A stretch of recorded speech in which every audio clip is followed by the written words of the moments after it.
Good morning, good afternoon, and good evening, accountants.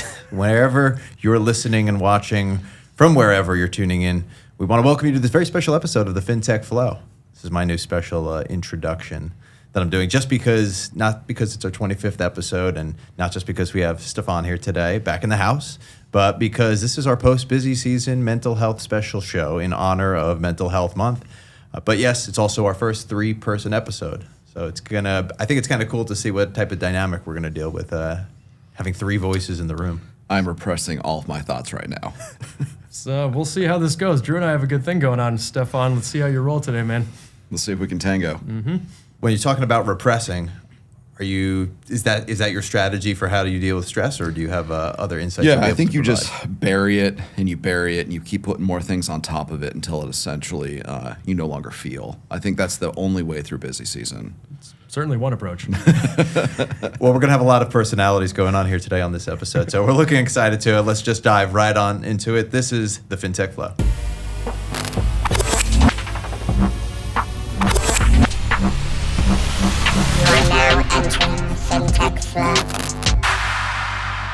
All right, so start things off for those who are perhaps new to the show. This is our 25th episode. I am your co-host, Drew Carrick, producer here at FloQast Studios, active CPA.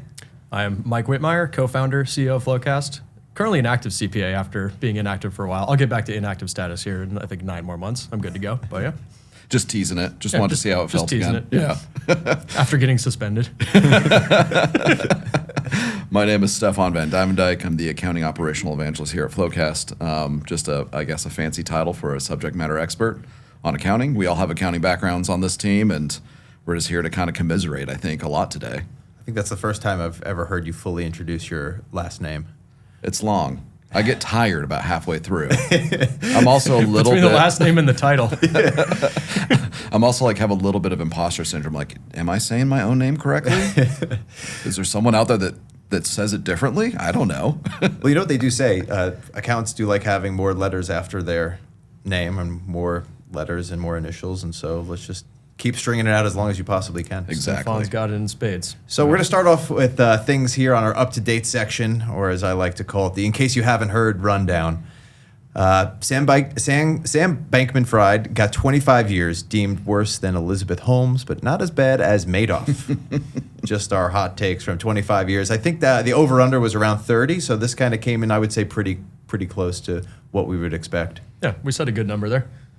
Yeah, I think he probably feels pretty good about it. I mean, he's still young enough that he'll have some life to live after he gets out from all of this, which is crazy to think about after all the money that disappeared from this. I mean, yeah, he'll be what, 50, 55 or something? I think 55 in that range. Comes out of it. Mm-hmm.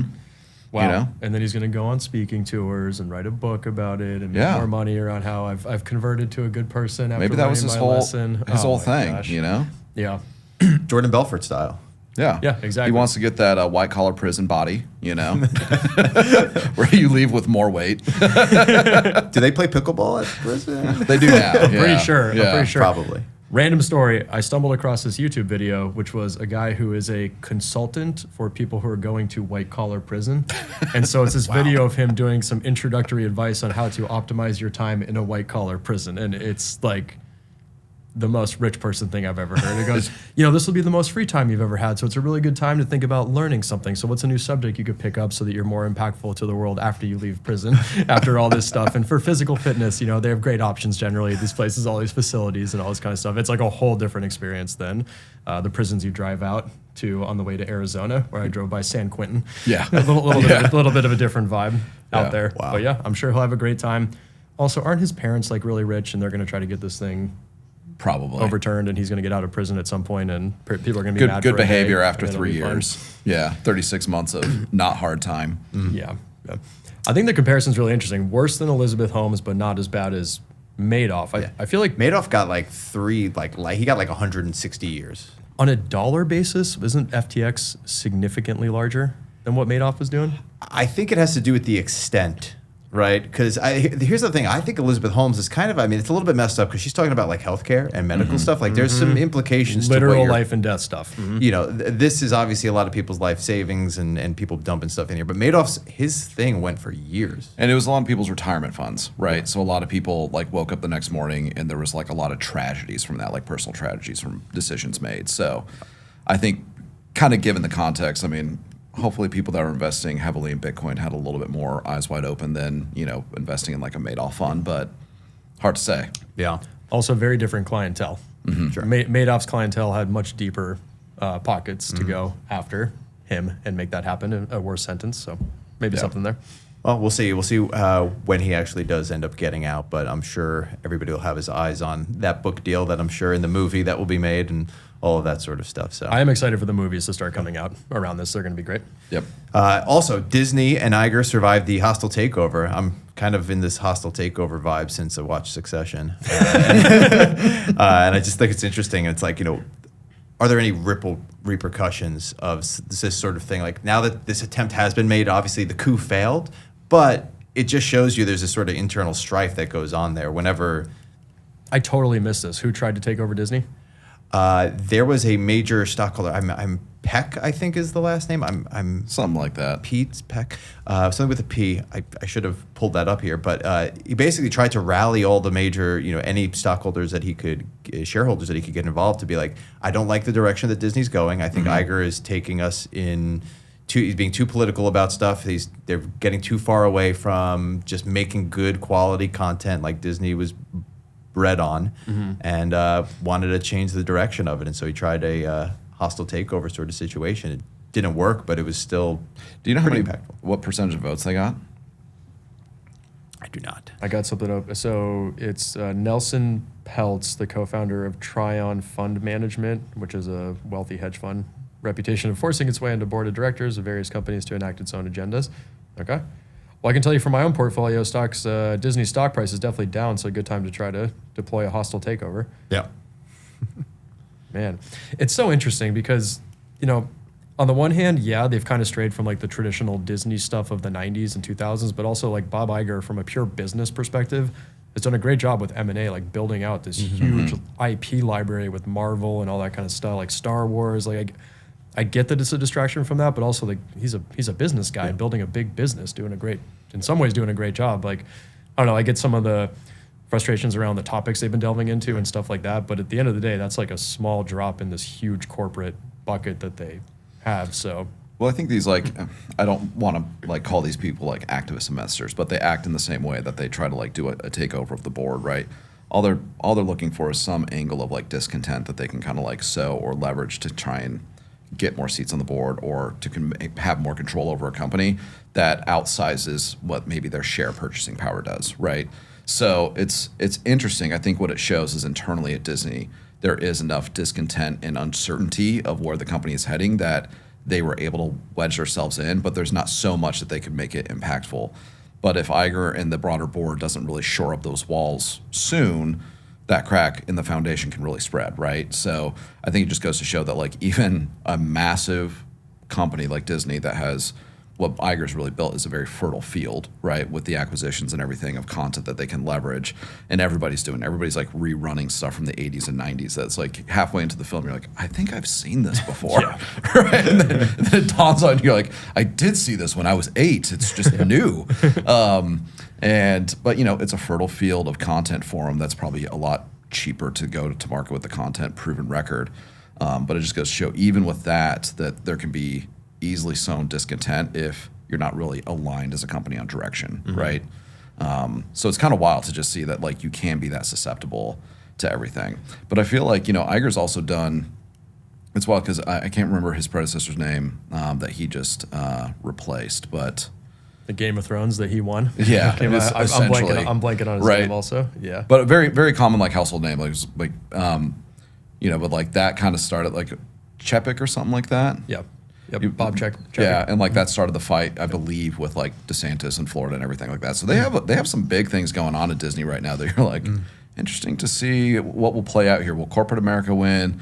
Will like political motivations win? Where is this going to like land in the battlefield? And I think for other CEOs, that's going to be in boards. It'll be a really clear indication on, where their status is in the pecking order of like society right now. Because I think that's in the mix. That's in the air with everybody right now. Oh, for sure. Yeah. I think the social aspect is like an easy one to latch onto and then kind of extrapolate that into the business. But at the end of the day, all that feels like a drop in the bucket compared to everything that Disney has going Definitely. on. They still make an ungodly amount of money off the parks. They got their cruise lines, and it is still, I don't know. I see my wife and daughter. It's one of the most powerful brands in the world. Yeah. It is something else, and they still have that. So it seems like they're heading the right direction.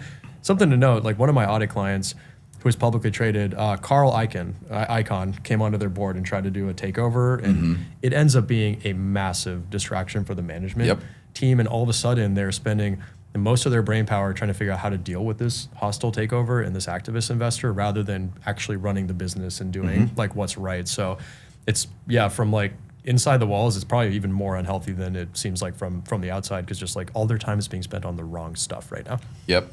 And I think when you look at like the talent shortage or like the vacuum of accounting talent out there, it's like, if you're a talented accountant, it doesn't take much to push you over the edge to necessarily leave your company, right? And if I'm sitting there, I'm the controller, I'm the VP of accounting, whatever my role is, I'm an accounting manager, but there may be a key member on your accounting team, and all of a sudden they feel like you're not going in the right direction, their job security might be in question because they don't know what the company's going to do. Really easy to lose that talent. And then, to your point, Mike, you just really sidetracked operational efficiencies of the organization. And that can happen in every department. That's not limited to accounting.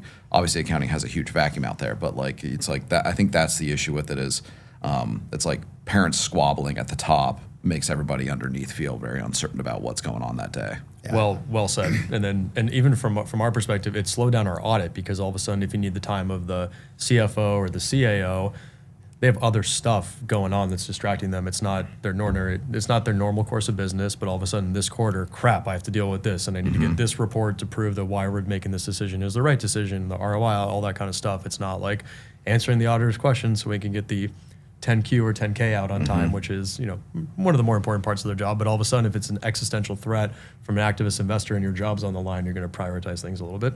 Yep. A little bit differently. Yeah, I think with all these different conflicting priorities now and so many different areas that business leaders have to deal with in general across companies, you're worrying about DEI, you're worrying about BOI, you're worrying about Corporate Transparency Act stuff, your ESG score, so many different directions that you're being pulled in. The last thing you need is now to deal with some sort of hostile takeover coming internal factors and civil war. And I think that's why it's going to be super important for leaders to just make sure they have that synergy and alignment across the company. Now more than ever, I think it used to be easier back in the day. There was just like one objective, get everybody on the same page. Now everybody's got their own personal interests, and departments have their own certain KPIs that they're trying to hit, and you have this clashing sometimes of objectives.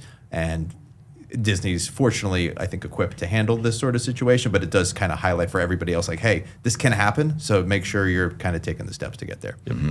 So other stock that is also down is Tesla not hitting its numbers. And this has kind of been circulating all over the place because Elon Musk always finds himself in the center of everything. But should they get booted from the Magnificent Seven? Has been a discussion now of like, Tesla stock's down over 30%, which is just absolutely insane considering how much they took the market. I know you're a big Tesla fan, Mike, but I am. I love my the stock brand right as now. well. You're hitting on my two losers in my portfolio. Jeez, Disney and Tesla, you got to rub it in. I don't know. I was having this debate last weekend, actually. Funny you should bring it up. Do you think they're just a car company or something bigger than that? I think that's the gist of, do you believe that there's a much bigger opportunity than making cars? And I for one, believe in the bigger opportunity. If you think they're just a car manufacturer, I think the stock price is probably high still. Sure. If you believe in the bigger vision, then I would say the price is low. I think it goes back to leadership, though, right? So, like, Elon's definitely removed himself from being as active in Tesla and what it invests in and what it pursues. But for a time, right, they weren't just leading in cars, they were leading in batteries, they were leading in chargers. You had the Tesla battery wall coming out at homes. They were even talking about like doing their own, and maybe they ultimately did it, but like their own version of like solar panels for roofs and all that kind of stuff. But he got focused on Twitter, X, whatever you want to call it, and took all of his focus off the company, which, who knows if that was good or bad or Tesla. But I think when you have that, back to the Disney point, when you start shifting your focus, it's easy to let something slide. And I think that's what's occurred for Tesla is the rest of the market has seen Tesla as letting something slide in that time. Similar when, Steve Jobs passed away and was no longer in charge of Apple, there's a lot of questions on Tim Cook, and is he really the leader to, I think obviously Tim Cook's clearly led the market valuation in the right direction, but it can be a powerful leader and can't even say the word, but a really decisive leader can really drive a company, and when they're not there, there's a vacuum, and I think Tesla's essentially feeling that vacuum. Yeah, I do really like your point though, Mike, about the overvaluation if you view it as just a car company. Because I think a lot of the hedge, and that's with a lot of the stock that exists nowadays with tech companies, is very speculative, where it's just on what's the potential of what this technology could potentially be. And the odds are most of them probably aren't going to pan out to be very much, or they're going to get acquired and it's going to just disappear. And whoever made it was great, they got their buyout. But that's a really, I think, interesting angle. Is, do you think Tesla expands where, the Tesla homes, as I think that was something that was discussed to your point with the having the solar panels on the roof and the batteries, and are you having these autonomous homes essentially? And if that's somewhere in the framework and it's just kind of incognito and it's we've got a car here, a car there, that just kind of sustains us, but boom, we're going to come with this big thing and that could shoot it back up again. So it'll be really interesting. I mean, I don't know how much the bigger vision is understood here, but there's if they're a car company, then whatever. There's the floor of their stock price is them being arguably the best car company in the world. I still think the vehicles they make are better than any other EV vehicles out there. And if that's the future, then they are going to be the number one car company out there. Elon doesn't need to be there to innovate on the Model 2 or any of them. The car's great. People aren't going to beat them. We've had other car CEOs admit that they can't compete with Tesla on electric vehicles because of how much Tesla's invested in the ability to build all these on their own and organically. The upside and the wild vision that Elon's put out there, and I think the wheels are already in motion to where this is going to happen organically because of the people he's hired. But this is the big one, is the opportunity to just replace the grid, which is an absurd thing, but the easiest way to have renewable energy in the United States is for solar panels to be on everyone's homes, connected to batteries. Those batteries can be in the form of either battery walls that Tesla has built, or your car is a battery as well, Moving battery. Plugged into the grid. So if you have a solar panel on your home, you're connected with the rest of the grid and you're storing energy through your Tesla wall or through your car. You absorb that during the day, you deploy it into your home at night. You can share it across other other households as well through the formal grid itself. But it's some shockingly few number of homes need to have solar panels on top of them to power the entire country. So to me, it's not about having out in the desert a massive farm of solar panels. It's having it within your city and then distributed and shared amongst everybody. And that requires the battery technology, the solar panels, and they have both of those things in spades. And then the cars are connected to all that, and that's one big battery pack. And I don't think people think of the car as the battery pack. Yeah. So as long as you're plugged in overnight, then you can access all this and share it. And so I'm of the opinion there's still the potential to replace the grid effectively, which is a pretty big prize if you can make that happen. So that's why I think, pretty high floor on the price, pretty high ceiling on where it could go if they execute on all that. And from an innovation perspective, that's where Elon comes in. And I think we're in a lull with their company where it's the Model 3 came out, the Cybertruck came out, and now they're developing the 2, which is the $25,000 car. So that's in motion right now. So it feels like they're not doing anything because a new commercially viable vehicle hasn't hit the market. But I'm seeing them work on the 2. I don't know if you've seen all the robotics they're coming out with, but they're also investing in these humanoid robots that are going to be doing stuff, which is insane to see these videos, really concerning. They have the new semi-truck that just come out. I saw some self-driving vehicles around the semi-truck that's coming out to replace some of that. So I think it's a perceived lack of innovation, which is Elon's fault. Then you pair that with missing numbers, and then the street freaks out, and that's what drives the stock price down. So if you're a believer in the long run, you're a buyer right now. If you think it's a car company, maybe you hold or start to sell a little bit. Yeah, I think my issue with it is I think I do see potential in the grid, right? But I'm renting a Tesla right now to drive around LA, and Mike, I'm going to have you come out and help me charge that damn thing. Why? I've gone to like 3 different charging ports, and it literally the connectors don't work. Like I have to go to like a Tesla specific one in the city because I guess there's like enough old ones out there. Oh yeah. That don't actually charge it. No, go to the Tesla ones. Yeah. Well, they're all used. What do you mean? They're all busy. Like someone's already parked in them. So, Sherman Oaks Galleria. That's what I heard. Right down here. It's got like 30 spots. It's always available. That's what I'm doing. If you pop by Starbucks, you can get validated for cheaper than the price of parking. So just pro tip. charge your car, go in, get yourself a Starbucks. By the time you're done, your car will be charged. You can leave, use your validated Perfect. parking, and you're good to Very go. nice. I'll do that. That to me is Tesla's like major advantage right now is the charging capabilities that they have. Like no one else has the network that they have, and it's really not. It takes a bit of a behavior change. You got to get used to like, just pump gas for 2 minutes and you're done. You go get a coffee and then you're charged afafterwards. But like, dude, it's not you. I believe in you, Stefan. I think you can get your car charged. I appreciate in LA. that. Yeah. I was definitely having some anxiety the other day when because you don't get the app on your phone, right? So I can't just do fob, walk away, and my car close. This is because you're renting one. Yeah. So Okay. I spent an hour in the parking lot trying to be like, wait, how do I actually leave this car? Like, what do I do? Which isn't really a Tesla always problem. the That's an learning adoption curve. issue. It's like when Macs came out and you're like, how do I click X to get out of this thing? That's why I go back to the Lenovo. But Yeah. But to wrap things up at the up-to-date section is just Americans believe the economy is worse than it actually is. And it's coined the vibe economy because the vibes rather than the stats actually dictate the perception. I think there is some validity to that, but there is this overall notion of like people just they just feel, I just don't feel like the economy is doing that well. And the numbers report can come out and say, oh, jobs are up, the stock market is up. Yet people are still like, I really don't feel like the economy is doing well. And it's this notion of the vibes economy, which is, I think, a very Gen Z-ish sort of concept here. But there is some validity to it. It's in the air. Yeah, I think it's another term for speculative. Yeah. Right. Like the market was already speculative. And that's what like people were coming in and saying, well, yeah, I believe in this bigger vision of Tesla, regardless of what the numbers say or the leaders say, or they don't, right? And then the stock fluctuates significantly, even though behind the scenes it might be a completely different story. And so to me, I think it's always been a vibe economy. It's just a new term for like speculation in our marketplace. And I think with everybody having so much more access to people's interpretation of the numbers, interpretation of the market, I think the average American probably feels more of what's going on in the market than they did 20 years ago, 30 years ago, even 5 years ago. And so maybe like the vibrations or like the ripple effects are spreading out more. But I don't think anything's changed as far as like I don't think that's affecting the market any more than like already analysts are doing that, Sure. We got to define the market. What do you mean by that? Is it like the job market or the stock market? For starters.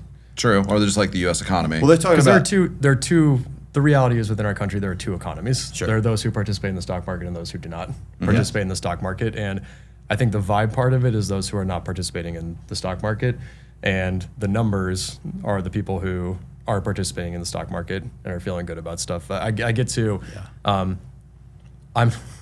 I'm more of a believer in the vibe and not the numbers that are being put out because now I know what your style in Vegas is. Because everyone, yeah. You're feeling the vibe at the table. You don't win on logic. You don't win on logic in Vegas.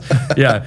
But I feel like if you're the White House, you're going to put out whatever reports make you look and feel good. And the CPI calculation does change time and time again. You're able to remove certain things and add certain things into that basket that drives inflation. I mean, at the end of the day, sure, unemployment might be low, but if people aren't making enough to compensate for the inflation that's clearly there, the less money you make, the more hit you are by inflation. Yep, The more you make, the less.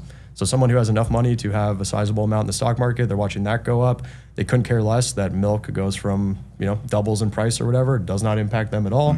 Versus if you're one of the people making, minimum wage, all the cost of all that stuff matters to you. And you're talking about much lower dollars overall than what the full market looks at. But at the same time, they're one human being. The rich person's one human being. They have an equal say in the vibe of the economy. And I would say that like the majority of the people in America, probably aren't feeling good about I would say it's that sort of I think you can mask it with numbers, I Yeah. guess is mask it with numbers that aren't applicable to those people. Yeah, I think there's also, and I spoke about this on the podcast before, there's this sort of pervasive energy amongst the younger generation of just lack of optimism for what the future is. So there's that vibe of just like negativity, I think, and pessimism that just exists over like the overall outlook, regardless of how the economy is at the current moment. And then there's also the reverse impact of that, where the economy actually does better because people care less, in the sense that they're like, well, screw it, what's the point? Might as well spend it. And there's a lot of that, I think, which has been going on in the economy as of late, where it's like, well, it's going to take my job. I'm never going to be able to keep up with inflation. Why even bother trying to save for a house if I'm never going to be able to afford it anyway? So let me just go have some experiences. And that's why, at least temporarily, I think you see a boom in a lot of money from these companies showing profit, because people are spending their money because they're kind of have this lack of hope of why save it. That's an interesting point. When you feel like you're never going to be able to buy a home, why save? Why save any money at that point? You might as well lean into it. It'd be interesting to see, like, because they do track how much savings is in like per American household, right? And they average that out. It would be interesting if they segmented that by like age group and say like, like generation, Gen Z or like young millennials are saving significantly less than Gen X versus boomers versus whatever, and like what's really impacting that decision making. I guarantee you, the older you are, the bigger your savings account is getting in general. No, I'm saying, but generation over generation. So when they were in their 20s, they probably had, even if it was $1,000, they were probably saving $1,000 a month. You want a cohort analysis around different generations? Yeah, that's really funny you should say that. Had a kind of back in the home buying thing. My uncle sent our family a group text message, which was like an old-timey news article he came across, where it was like the 1954 housing market in LA. And it was like, buy a home for $27,000. And they were all like reminiscing around when it was so cheap to buy a home. And they were completely missing out on the fact that it was a bunch of boomers sending this to like Gen X and Millennial and then even Gen Z. All their children and grandchildren who were like, I can't afford that anymore. So I remember I did like an inflation-adjusted calculation on it, and it was like, okay, today that home would cost $200,000. In LA, your average home is what, over $1 million at this point? So, hey, mom, if that house was 5 times, 6 times as much back then, would you have been able to afford that home? Particularly with like a lower minimum wage and all this kind of stuff. So it really like juxtaposes how little it cost back then to get into a home versus how ridiculous it is today. And there's just a complete lack of awareness around that from that generation. It's a really fascinating dynamic that we kind of have going on. This like inability to accept that things are just harder for younger people now financially. It is just and it is what it is. Yeah. I think the other issue is like people don't they almost want it to be harder for younger people to like toughen them up, and which it's like sometimes I fall into that category where I'm like, well, they're just being a wuss. Like harden up a little bit. You got to be able to live your life, but at the same time, it's like inherently we should want it easier for the people that come after us. Like I don't want I don't suffer in a job so that my whoever takes my successor that takes over it has a worse time, right? Like that defeats the purpose of why you do anything, why even try hard in the first place. And I think there's a generational lack of well, wouldn't you want it better for people, not harder? And that I think that's completely lost in society right now. Like in multiple generations, not just like an older generation, but even like Gen X and millennials, I think look at that way at Gen Z, and it's like, hey, let's take a step back and say like, our overall goal is to make it better for the next generation, not worse, not harder. Yeah. This is interesting pontification. I think people apply that to their own kids, but not like society at large. Right. I'm going to leave it at that. Very true. And it's a perfect segue into one of these things that exists, which is burnout. And I think a lot of that comes with this notion of people who have been, especially in public, I found, where you pass down the misery to the next grouping. It's like, well, it was tough for me to get here. It's going to be tough for you to get here. And that's just the way it is, because this is how we format our worksheets. This is how our work papers are done. And if you don't have it in Times New Roman or Arial size 12, 80% zoomed in on your Excel document, then don't send it back to me, or I'm going to give you a note and send it right back to you. And put you on performance review because you don't know how to format. Can I just say that one of the top things that plays into preventing burnout and thinking about the people that are coming after you here is refusing to eat hours on your audit engagement. This was something where, when it was asked of me to basically, it suggested I should eat some hours, it was literally like, well, if I do that today, I'm setting up the next team for failure next year because that's going to be the expectation on how long it takes them to do this account. So no, I'm not doing this in the spirit of whoever's coming after me. I don't care about eating hours and my job's less profitable. I don't give a crap because I want that next staff too to not be beholden to these like irrational goals that were set out by being forced to eat hours. Good. Is that how you didn't gain any weight in public accounting? Because I just ate my hours. Just shoving them down, put them in shakes, put them in cereal. I ate all of them. When I get stacked on some weight. Fortunately, when I get stressed out, I stop eating. So that's how it works for me. I mean, you doing all right then, Mike? You're looking kind of no. The skinnier I am, the more unhealthy I am, man. It's not like it's a reverse correlation. That's gonna be my vibe energy when I'm like, I don't care what Mike says about the numbers this quarter. Is he looking a little gaunt, or is he looking well fed? How sunk in are his cheeks and eyes? that's how we're doing. Can someone zoom in on that? Can someone zoom in on that? I want to see how Mike's looking. Yeah. Could Mike's weigh in at the gym be considered insider trading? It's like, so an insider reported they saw him at the scale the other day. Yeah. But there is this two dynamics. There's the people who go, they don't eat because they're just busy working, and then there's the other side where it's just, that's the only treat that you get to have. And I came from a situation I remember in public where we'll get into some of these public accounting sort of horror stories or burnout stories. And one of them was, he's like, I'm going to really try to eat healthy. And he's like 3 days into it, he's like, I realized that the only part of the day I look forward to is lunch. 100%. And so I'm not going to go have like a salad that doesn't taste very good. And it becomes a culture within, you're not able to work out, and the only thing that gives you joy is getting to eat something tasty. Well, and I think the other thing too is like, back when I was in public accounting, and I don't know if it's the same today, but you're not paid very well. I mean, like, I walked out of public accounting, I got an 80% pay increase. That's wildly inappropriately, right? Yep. Like, you should not be able to get that kind of pay increase walking out of your job. And it's not like I walked out for the best price I could have into industry. But I think one of the other things, like, to me, it was part of like, I'm going to get every dime out of you I can get, so I'm going to eat this. Or even if I don't, like, I'll be wasteful and I'll throw it away. But I am spending your money in some capacity because you don't want to spend money.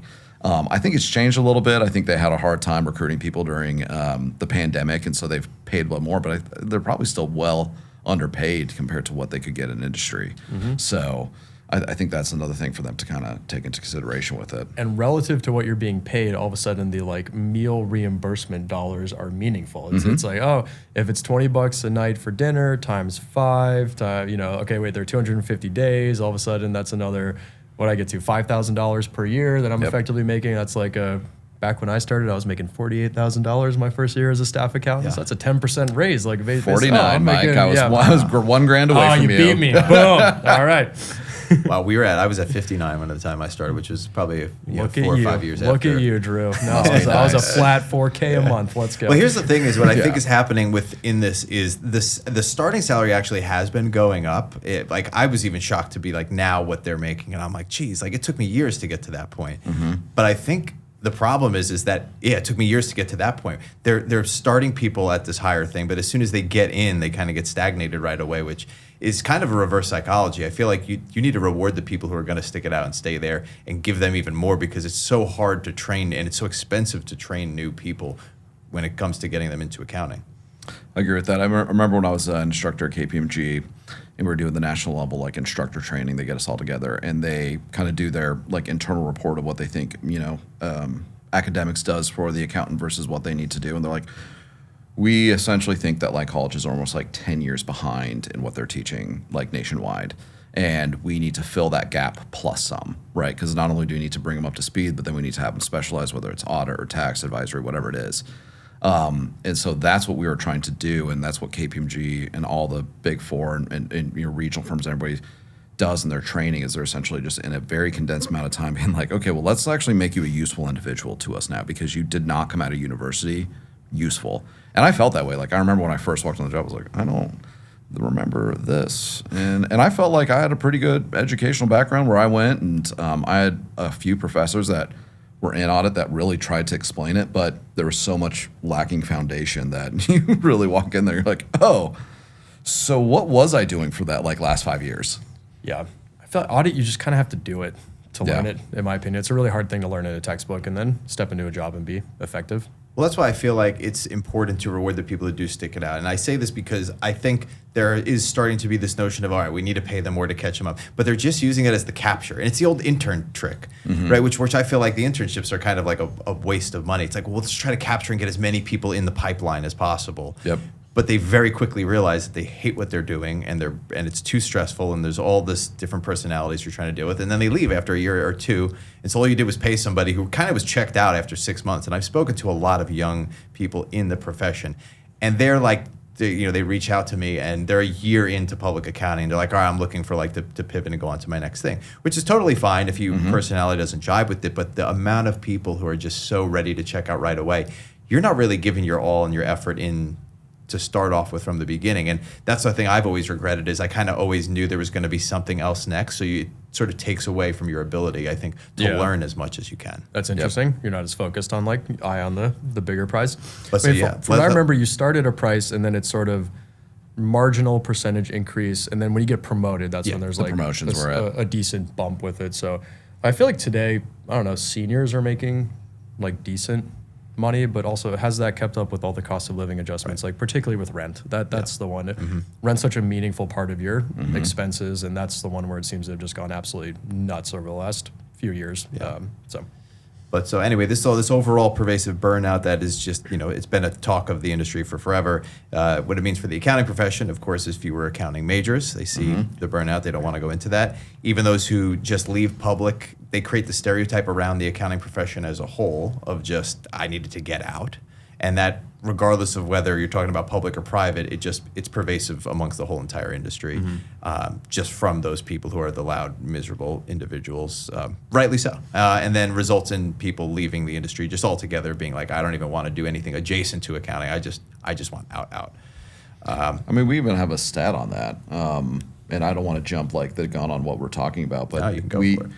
We did a survey here at FloQast with the University of Georgia, and one thing they found out is I think it was something like 53% of employees, accounting professionals, and this wasn't just staff or mid-level, it wasn't just senior level, it was included executives, were unsure if they would stay with their current organization over the next 2 to 3 years, they're high uncertainty of that. And of that 53%, I think it was something like 65% weren't even sure if they would stay in the profession. So you're talking about a third of the population is essentially saying, I'll bounce. I'll bounce from the profession itself. So you already have an accounting vacuum where we have less graduates coming in. We had, even, I think it was in 2020, 75% of CPAs were at retirement age. I can't imagine how bad that figure skewed now that are going to be forced into retirement if they're not already because of life. And so you have this huge vacuum going on there. And then the population that remains, well, even that, a third of that is uncertain to even stay in the profession. And so I think that speaks volume for how for granted accounting's been taken by executives within the organization, has been taken advantage of by even partners in the audit industry, the tax industry, advisory industry, and all the firms. We've just taken advantage of it for years, and we've assumed that, I think they've looked and they're like, well, I was able to make through it, so why can't they? And I think there's been a line of sight where they're a POV loss where, when audit partners were doing associate work, accounting was much simpler. Organizations were much smaller, and you were allowed to do stupid things like circular references. No one even considered IPE, SOX, circular references, level of precision. None of that was discussed. So you had a significantly lower threshold to cross to get to a reasonable assurance level. And now that they're partners or they're CFOs or their VPs or CAOs, whatever it is, they've lost sight of how much more sophisticated and complex you have to be at a staff or an associate level. Whether you're in public accounting or whether you're in the industry, doesn't matter. You are a much more sophisticated asset to the organization than you were 10, 15, 20 years ago. Stellar point. So I think that's why you have this large group that's like, man, I've had enough of this. I've been taken advantage of too long. And I also think the other thing I look at is, in general, when I look into organizations, leaders outside of the CFO and even sometimes the CFO genuinely do not understand how to use their accounting org. They do not know what they're good at. They don't know what they're useful for. And so they mistreat them. And they, don't know how to, connect with those individuals, leverage those individuals, so people don't feel like they're a strategic asset in the organization, that they're contributing to anything when they could. And it's just because people are using the tool the wrong way, right? Like they're using the screwdriver, they're flipping it over and using it as a hammer, and it's like, well, yeah, like that just defeats the purpose of everything you were trying to do. And so what happens is people say, well, I'll just find something that is more meaningful, because people have, it's like, if I'm not going to get paid, you're treating me like crap, then, something has to change, and then they have to force the change. So I think those are a lot of the pressures that are pushing down on the industry in general, that are just forcing people out of it. And until we shift the paradigm, which, I mean, Mike, you've mentioned this. One of the reasons I work at FloQast is this is something that Mike's brought up, and even like Chris, the chief product officer, brought up, is we want to shift that paradigm of how people view accounting and how we do accounting, to where it's like, let's get us out of this negative cycle, and like, let's really just change the way we look at it in a new light, because it is possible to be better. We also saw in our stats that there were people that actually do find that they're strategic assets in the organization, that they are valued in their organization, they do have a good relationship with their technology, and it's not a small population. It's anywhere from 20 to 25% of accounting professionals are actually in that bucket. So a good portion are there, but most of us aren't. So how do we shift that and skew it in the right direction? How do we get them to be the loud ones talking about the profession, not the people who complain about it all the time? Yeah, because they're just living their life. They're being happy. They're like, everything's so tough. Good. Like, they're not the ones posting on Reddit. Yeah, I would love for them to be the ones posting on Reddit. It would make it like a much more compelling field, but unfortunately, it's all the negative Nancy's are out there. Yeah, They're posting about it. But it's also most of the population. Yeah. So it's easy for them to overwhelm that silent minority, because they're like, well, I'm already good, everything's good, I don't really feel like I have anything to say, and most of the population is upset. Well, of course, it's going to push people away. Yeah, it's a vicious cycle. Yeah, and burnout defined is an extended period of stress that feels as though it cannot be ameliorated. I learned that ameliorate means to make something better. Oh, nice. Very nice. Word of the day. You learned that from Colin? That is the word of the day. So if stress is short-lived or tied to a specific goal, it's most likely not going to be harmful. The problem, of course, with busy season is not just tied to a short goal. It's a perpetual cycle that continues over and over. And if the stress feels never-ending and comes with feelings of emptiness, apathy, hopelessness, it may be indicative of burnout. And I think that's just something that's proliferated around the entire industry. And it does get passed down and passed around, because those couple happy voices aren't saying anything. And yeah, I mean, it's hard to even like sit next to a coworker that's like negative all the time, right? Like, even if you're like, you are a fairly positive person, if you're sitting there with someone that's just always negative, you're like, can you just smile? Like it can be difficult to be that happy person next to them and get dragged into it. And I'm not saying that person that's upset is wrong. I mean, like, everybody has a different experience and everything like that, and they could be very justified in what they're feeling, but it does just make it really hard to like kind of pull out of it. And it is something that when we perform the study, to your point, Drew, it's like it's not just that you're tired, it's that like you literally have no job satisfaction. It's interrupting your personal life. It's borderlining like symptoms of depression, not to like overblow it, but like it's mirroring a lot of that stuff. So it's not just one aspect of the persona, like it's really impacting that individual on multiple levels of who they are. Yeah.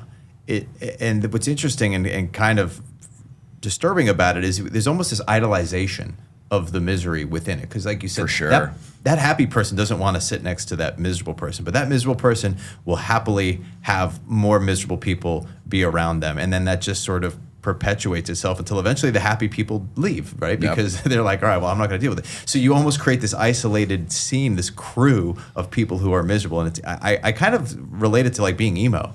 There's just this like self-depressive nature of it. It wasn't a phase. It was because I don't know. I mean, I don't know what your experiences have been, but I know people who I worked with in public accounting. There was a shared bondage over being miserable together and working these things, and you'd complain about it, but you'd also put yourself through it and kind of shun anybody that wasn't being miserable with you. again, I don't want to like overstate it, but it's almost like a level of like trauma bonding, right? Yeah. Like I don't want to like diminish people that are actually trauma bonding, but like it is very similar. And like I mean, I have a good friend that works in a similar role, and we joke about how like our best friends are from like our same cohort, are from our same like lifestyle at KPMG. Or they've lived a very similar one at Grant Thornton or E&Y or PwC or whatever firm it was, because you just have gone through the battle together and you fought it and you faced it together, that like there's just something about that bond and that friendship that's different. And I've fallen into that like path of being like, well, you kind of wear the hours you work on your shoulder, right? You're like, well, like you only did a 60-hour week. Well, I was working 85 last week, or like, oh, you thought you had a hard busy season. Well, I had to do 3 back-to-back busy seasons because I have I had a 12:31, I had a 3:31, and I had a 6:30, And it's like, there's always this one-upping pecking order of that. And it really isn't the way to do it. But I have fallen in that like route of being like in that pecking order, being like, well, I did this. And like you said, it's like, well, maybe we probably shouldn't be celebrating this. We should be highly concerned for the individual, not necessarily being like, hey, good job working that 85s, I mean, I think I'm going to touch on this a little later, but like, how do you address that? I think technology actually does help, and not to be cliche about it, right? Where it's like everybody's like, oh, I want to make a technology that's going to help make the job easier. But that was one of my big gripes, it was this notion of like, let's go ahead and add popcorn machines and let's try to do culture building and bring your whole self to work. Let's make you have this camaraderie with your team. I was like, if you just make the system operate a little bit better, if we could have this audit software not be as clunky, I think that would actually alleviate a lot of stress from my life. And so I think there's a lot of if you get slightly better support from your clients, because they actually had it centralized in one place, or like had evidence, you're like, well, yeah, my life would be a lot easier. You just handed me like a half-scanned document and said, here's your PO. And you're like, well, did you draw this? Is that crayon? It's like, how am I supposed to use this? So right here, I've got a text message. This is an actual text message from this weekend because, but at the time of this recording, of course, we're right here at the busy season finale, both for tax professionals, obviously audit professionals wrapping up, those who had their 331s, there's other 431s coming.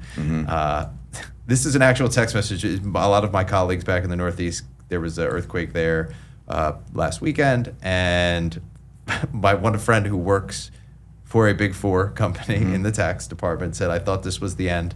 I was like, finally, no more deadlines. And it's sick that that's the type of humor that just exists. I mean, this is constantly showing up in our group chat. And he wasn't kidding. He was kidding.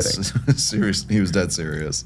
4.8's no joke. No, it isn't. For someone, your first earthquake, that's no joke. I still remember when I felt I actually felt my first earthquake, because I live in the Mountain West. I live in Utah, and so we don't get them very often, or at least ones you can feel. And I was sitting working at Skull Candy, and we had these tall desks, and so I was sitting on this high chair that rolled, and it shook so hard. I was at my desk, and the next thing I know, I was 10 feet back from my desk because it had just rolled me away from it. And I literally looked around. I was like, am I tripping? What just happened? I was that was an earthquake. I was like, okay, cool. Wasn't just me. And everybody just shifted away from their desk that they were sitting at a chair, and we're like, what is going on? We had one guy I think fell off his skateboard or something like that because they skate around the office and kind of shook him off of it. And I mean, if you think about New York, LA, at least they build for earthquakes here, right? So you have some assurance in you that at least hopefully they've engineered this building to handle some kind of magnitude. To my knowledge, that's not what they do in New Jersey and New York. So I'd be a lot more afraid if I'm in one of those high rises that already sway in the wind that an earthquake hit. I'd lose my mind. Yeah, for sure. I was at the 17th floor of the EY building in downtown LA during an earthquake, and the building sways and moves because it's constructed to do that. So, but man, earthquakes are scary. You realize the power of Earth. And man, any minute just the fault shifts a little bit, and it could be the end of end of a lot of stuff. So you can't do anything about it. No, you can't do anything about it. I didn't even know there was a fault in New Jersey here. I'm even looking it up. It's all right, it's called the Rampado fault line. Here's the crazy thing is there's just been so much of this type of content that I've received from my friend here who's and he's just grinding it out. I think he's probably he's like, you know what, I'm just going to keep going through to partner. Yeah. And he's got the personality that he can kind of absorb the misery. And it's funny when we're around him because it's kind of like self-deprecating.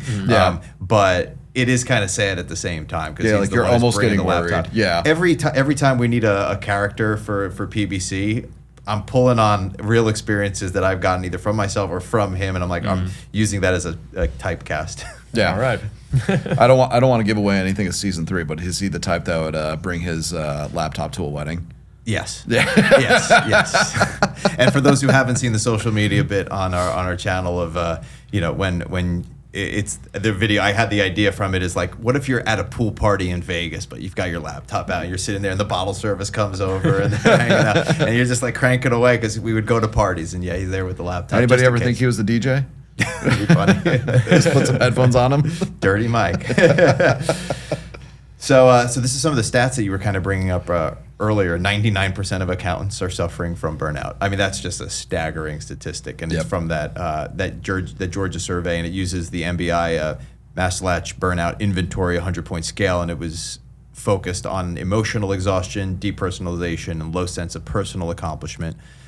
81% of accountants had their personal lives disrupted at least once due to the month-end close, and 85% had to reopen their books to fix errors. Yep. And there's multiple people that have it interrupting their personal life like multiple times a year, right? Which to me is like if I'm a manager or an employer, like that is that's not okay. That's inappropriate for me to be interrupting personal life. Like obviously things happen and people need to rally around the issue. But the close, which is an iterative process, you should have like a working cadence on, you should be comfortable with, should not be one of those. It should be really like one-time unique events that would require someone to have that interruption, like a hostile takeover or something of that nature. I'm just spitballing out here. Yeah. But, it shouldn't be something as, not saying that the close is easy. I do not believe that in the slightest, but not something that you should have so much, specialization and working cadence at. Well, the close is at least predictable. Yeah. It's the hostile takeover. Oh, we bought a company. We're getting ready to go public. This new firm's investing in us. All of a sudden, we have to do due diligence. It's those one-off things like that pops up. But in the ordinary course of business, people should be able to make their kids' birthday parties and things like that. And I think that's the problem is you can't be a regular normal person with a normal life and be an accountant just doing your normal regular job. Obviously, you'll have the one-off situations, and I kind of refer to when we have to film a PPC, it's going to be a month of chaos, but that's a one-off situation that happens every couple of years when you have a big project you're working on. This is like a known thing. Busy season, we know it happens every single year, and beyond that, the month-end close is happening every single month, and you're having your year-end close at the end of the year. These are very predictable things. We know it happens. And yet we just continue to do it. It's like you can't live a normal life. No, you're just not going to go to the gym. You're just not going to work out. You're not going to socialize. And you're going to bring your laptop everywhere. And you're going to do your work all the time because that's your job. You're an accountant. And that's where I think there needs to be the change in perspective. Because you can't say it's normal to just not have a normal life. You didn't sign up to join the military where you're going to go sent off and do a tour. But there's literally, I always refer to it as tours of busy season. How many tours of busy season have you had? And survived. Yeah. I mean, it's a crazy stat to think about, and it's really sad because we talk about it's not just like exhaustion, it's emotional exhaustion. It's depersonalization of who you are. So you start essentially separating yourself from who you are and kind of being in a weird void and just low sense of accomplishment, right? I would never want anybody to feel that in any aspect of their life. And yet the way we are approaching our work, to your point, Drew, is driving that and reinforcing that. Again, people are able to get out of this, and it's not an insignificant portion of accountants that have found success. But by and large, a majority of us are in this very bad place, and we need to nothing's going to change if we don't change something, right? If you don't add to the equation, it remains the same. So you gotta play with your different levers there. Business is never going to become less complex. Regulation is never going to become less overbearing. The market's never going to become less volatile, right? If anything, the spikes are just happening in bigger ways and more often. Those things are constants. So what do you have to do? Well, you have to look at things outside of that other levers to pull to kind of change the narrative. One of those is the way you work and the technology you use. Those are kind of like the only things you can really rely on. And until we take that very seriously, nothing's going to change. And so some people, I think, believe in that and really try to embrace that. We try and embrace it here at FloQast. But it does take even a cultural shift within your department as well. And people, to your point earlier, not wearing the hours on their sleeve as a badge of honor, but instead saying like, this is not appropriate. This isn't what we should be doing. I will not do this to my team, and saying we're going to change that. So instead of looking at my accounting team and rewarding those that are working super late and saying, why would I ever do that to you? Like, go live your life. And that sometimes, they talk about this. I had our history professor in college that said, like, history books change once the older generation passes away, because they refuse to let it go. And he's like, and then you'll see like literally like history books update in a big swath, and then that generation passes and it updates again with better content. It's not like, it's like we're essentially removing multitudes of just hey, well, this is what this person wants to believe or whatever, biases. And I almost think that we're kind of finding that in accounting, where we really do need some of these people to leave the industry so we can really shift to the right culture here. And that's unfortunate to say, but like sometimes I feel like, man, you just get some sticks in the mud that like refuse to be moved.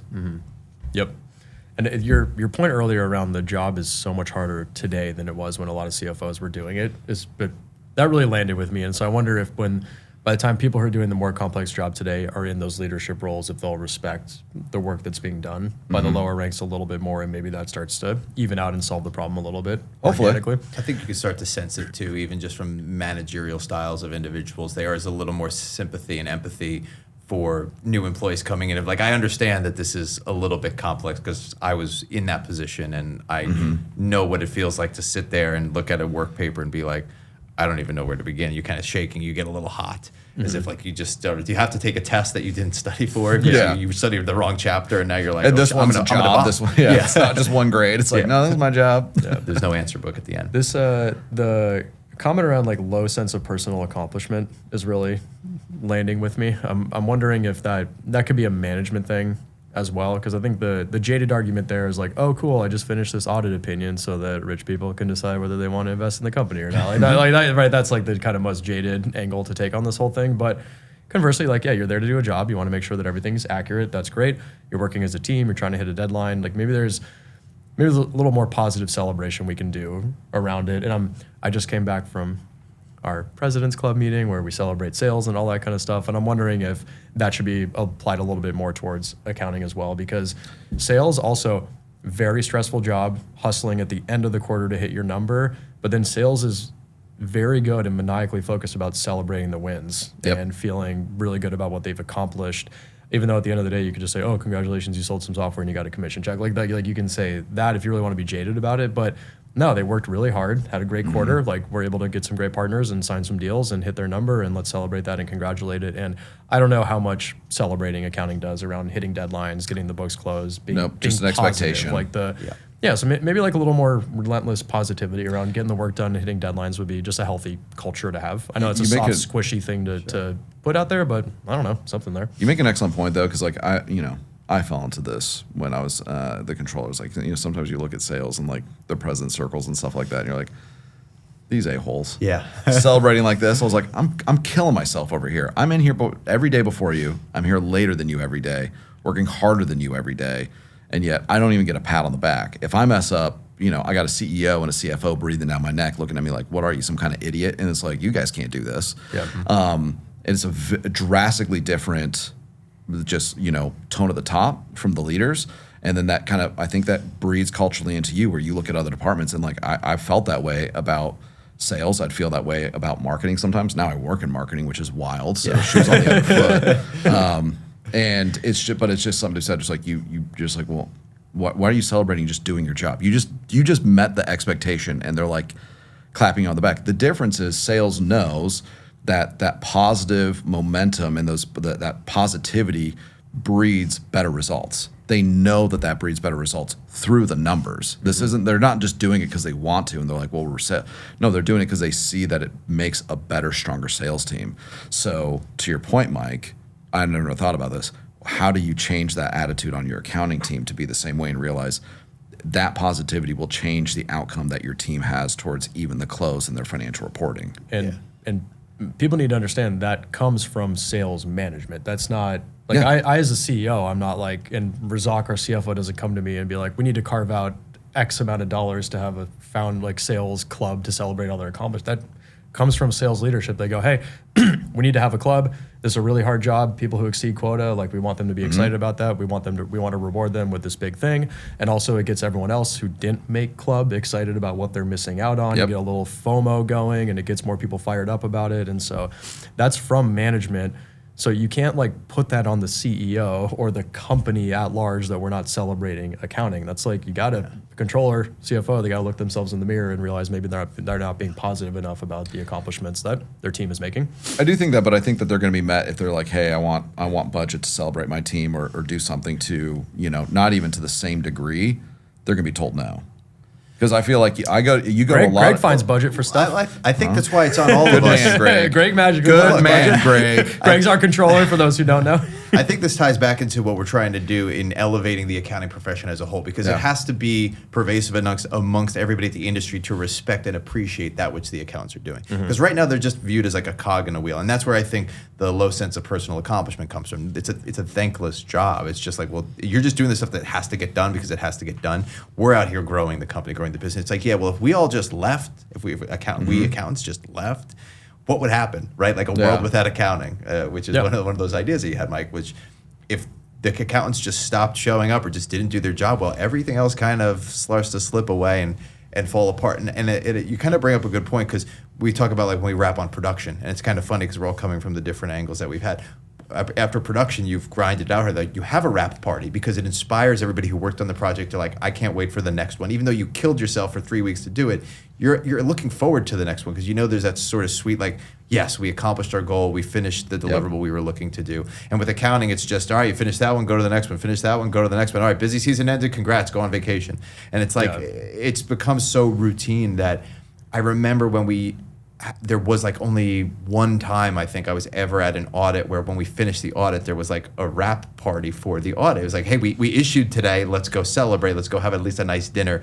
And that just felt, even though it's so minor, but it went a long way. And those things sort of just started to disappear. Nobody was doing them anymore. And they're like, well, we're kind of busy. We got to go to the next one. That's a really good point. In audit, it was more like, okay, we've issued the report. Like, you can go take a couple days off, and then you're sort of just by yourself, and you're like, okay, cool, I get to recover a little bit. But there's no camaraderie that comes with the fact that you would just accomplish like a team sport effectively. You work as a team to get the audit done.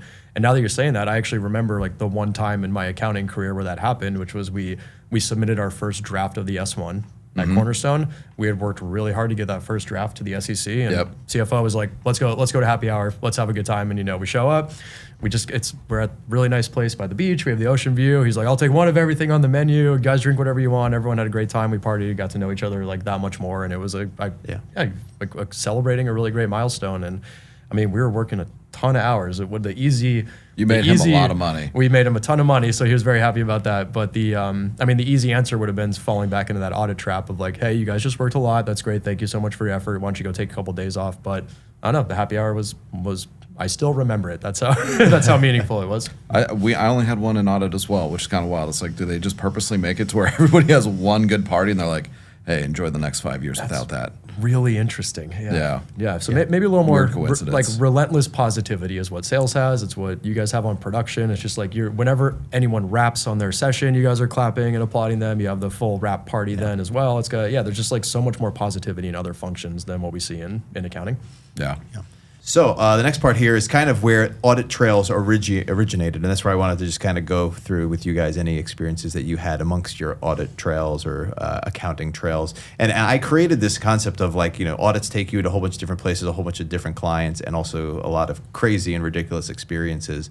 So this is sort of, Mike, from your time at CSOD. I was at LIU when it comes to private. You were at Skullcandy and Kodiak, and then obviously worked in public, and there's some kind of crazy stories that happen. So we have actually a whole segment on Flo Academy for audit trails of just individuals and how their careers have gotten them to where they are now.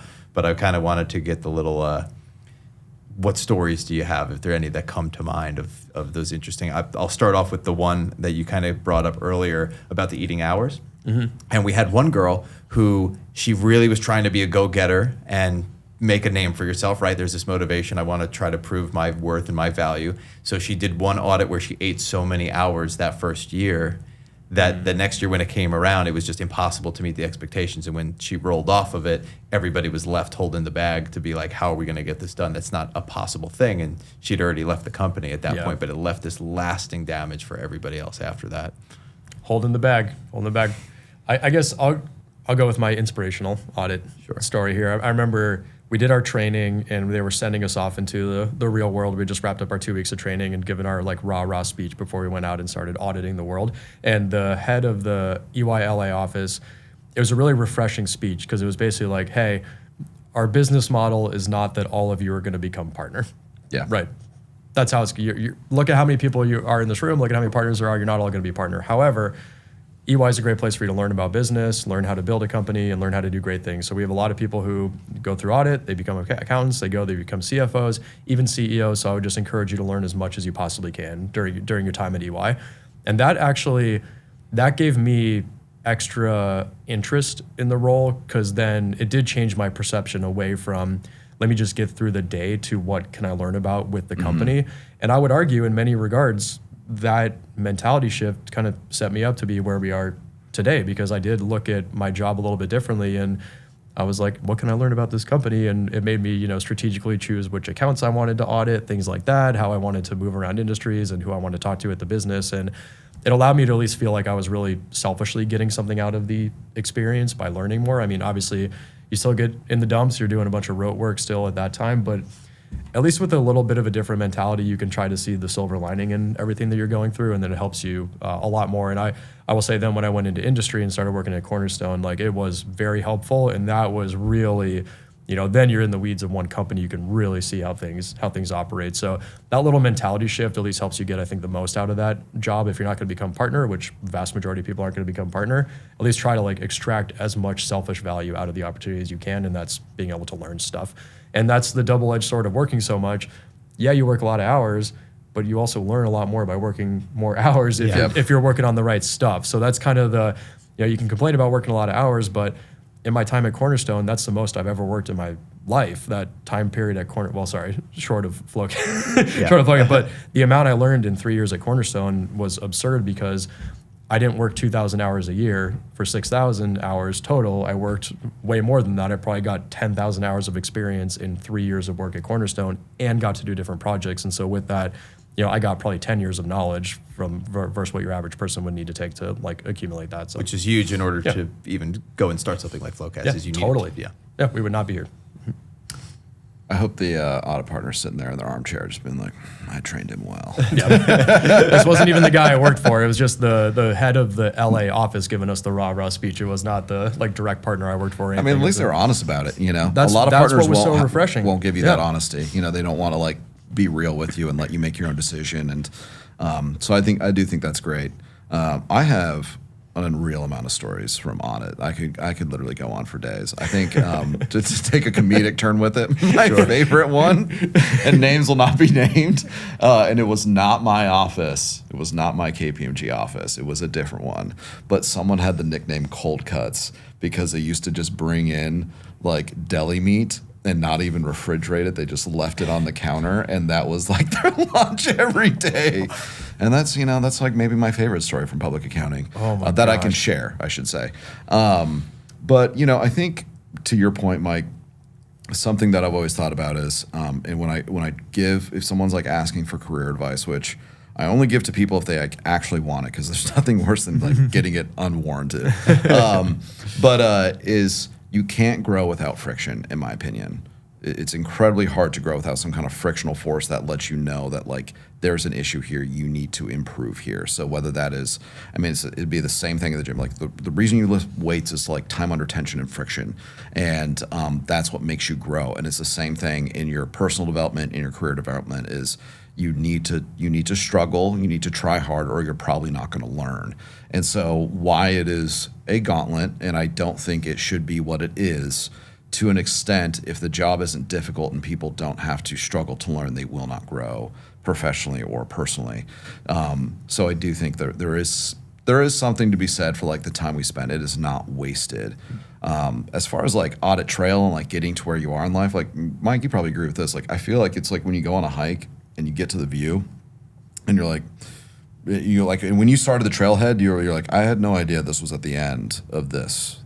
I clearly did not look at the map, or I took like a wrong turn at the fork, because you get to this epic view that, it's like kind of serendipity and luck brought you there, but you'd have no idea you would end up there based off where you started, because you're just so busy slogging through the hike. Just like one foot in front of the other, get over that boulder, got to get up that hill, got around that bend, whatever it is. And that's kind of how I feel like the accounting profession is like it's hard to see from the ground POV what it's going to look like at the end, because the whole purpose of this, the whole reason people took this journey, is to get to something you can't see from there.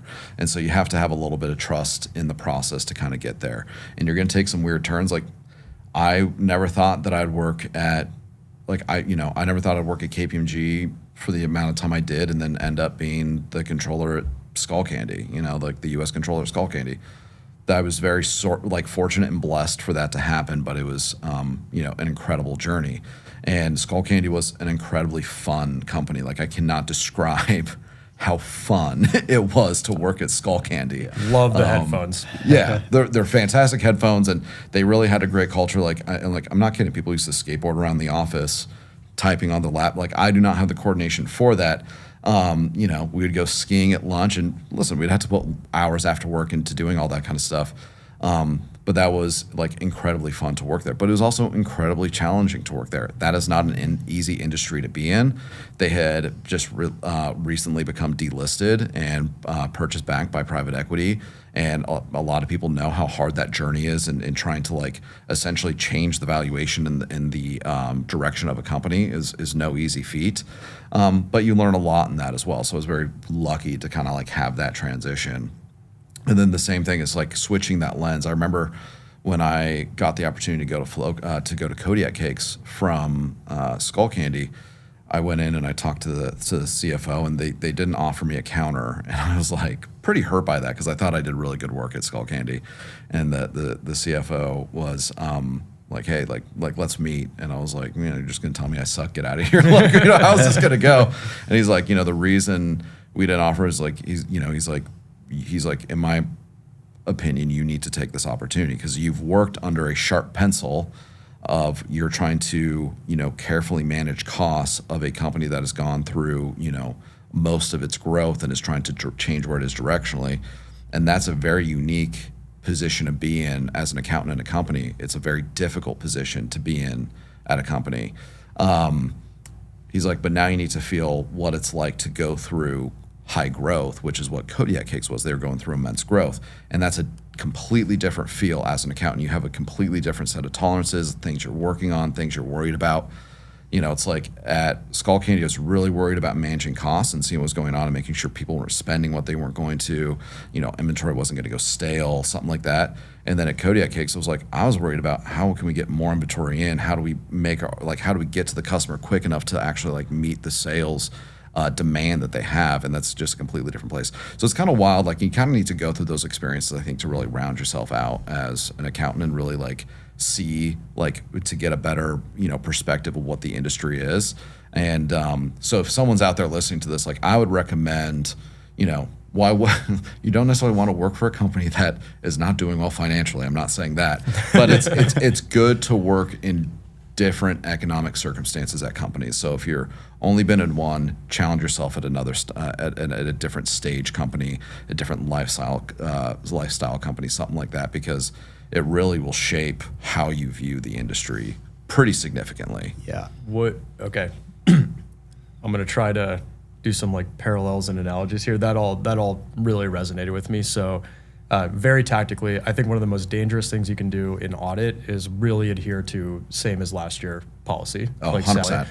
I remember my first week of the first job, it was just do same as last year, Sally, whatever. And I took that instruction literally. I took last year's document, I rolled it forward, updated the date, took the tick marks, put them in the same place, and did all this stuff. And I was like, hey, I'm done with my work. And then the boss reviews it, they're like, and I remember it was a fixed asset schedule. They're like, well, what's this transaction? Why is this lease for this plane on this schedule? Is that capitalized, all this stuff? And I'm like, what are you talking about? Just like move the tick marks and stuff. So there's no thinking about the work I was doing. And if you're just going through the motions and the steps, number one, you're going to have no affinity for the work you're doing. You're not going to care because you don't know what's going on. And second, you're not going to learn enough. And so I would recommend just avoiding falling in the trap of Sally. When you're starting to do a project, yes, you should look at how it was done last year, but like you got to understand why they were doing what they were doing to put that together. And I actually think the best learning I had on that was when we picked up a new audit client and he had to do it for the first time. There's no Sally documentation to rely on, and so you just have to figure it out. That's how you like actually learn auditing, and really is doing it for the first time, in my opinion. So my big piece of advice would be just if someone says just do it the same as last year, that is not true. Like take a step back, take some time to understand the account that you're working on, the process, what this workbook means or what the schedule, whatever this means, and then like apply your critical thinking in your brain to this workbook, and don't necessarily do it the same as last year. I think that gives you better context around everything. And then I'm gonna now correlate that to your hiking analogy. It's like when I drive, for example, I hate the mode where it's just the like Waze, where it just tells you what the next turn is going to be, and you don't have the big picture. Like I like driving with the big map and knowing where the end is going to go and what the routes are to get there and what that's all going to look like. And I think Sally forces you in that mode of just what's the next turn I'm going to take, and you don't understand the big picture. Taking a step back and like understanding the workbook or whatever work you're doing and applying critical thinking gives you like the bigger picture, more excited about what's at the end of the road, and then a better opportunity to learn like along the way. I think 100%. Rolling with that hiking analogy as well is finding the joy in the journey as opposed to just expecting to get to the top of the mountain and get to see everything. And I think that's where we get burnt out. If you don't like going to the gym, then working out with that grind will be very suffering intense. Versus if you're enjoying the process, enjoying the act of being healthy, of getting stronger, of going for the hike, of taking in the views and the scene along the way, you'll enjoy that experience a lot more. And I think that's where accountants get very cogged down of like, I just have to take the next step. This is just what I have to do to climb the mountain, as opposed to like, no, climbing the mountain's actually an experience. Some people do that for fun, not just to go to the top of the mountain. They just hike and like, I don't even have to go to the top. I'll just kind of go around it. It's like, what do you mean you're not trying to go to like the top? That's not the goal. It's like, no, I'm just enjoying the process and enjoying the journey. And that's where I think stress is often miscategorized. There's bad stress and there's good stress. And there's stress that leads to burnout, and there's stress that just feels very fulfilling. If you're hating what you're doing every single day and you're doing it for 16 to 18 hours a day, then that will burn you out. But when you're doing something that you enjoy the process of doing, I don't mind staying late, working on something and learning about something that I'm excited about. And it's, I think, reinstilling that excitement into work and into accounting and into auditing and all the ancillary fields that will help people feel inspired to keep going on that journey.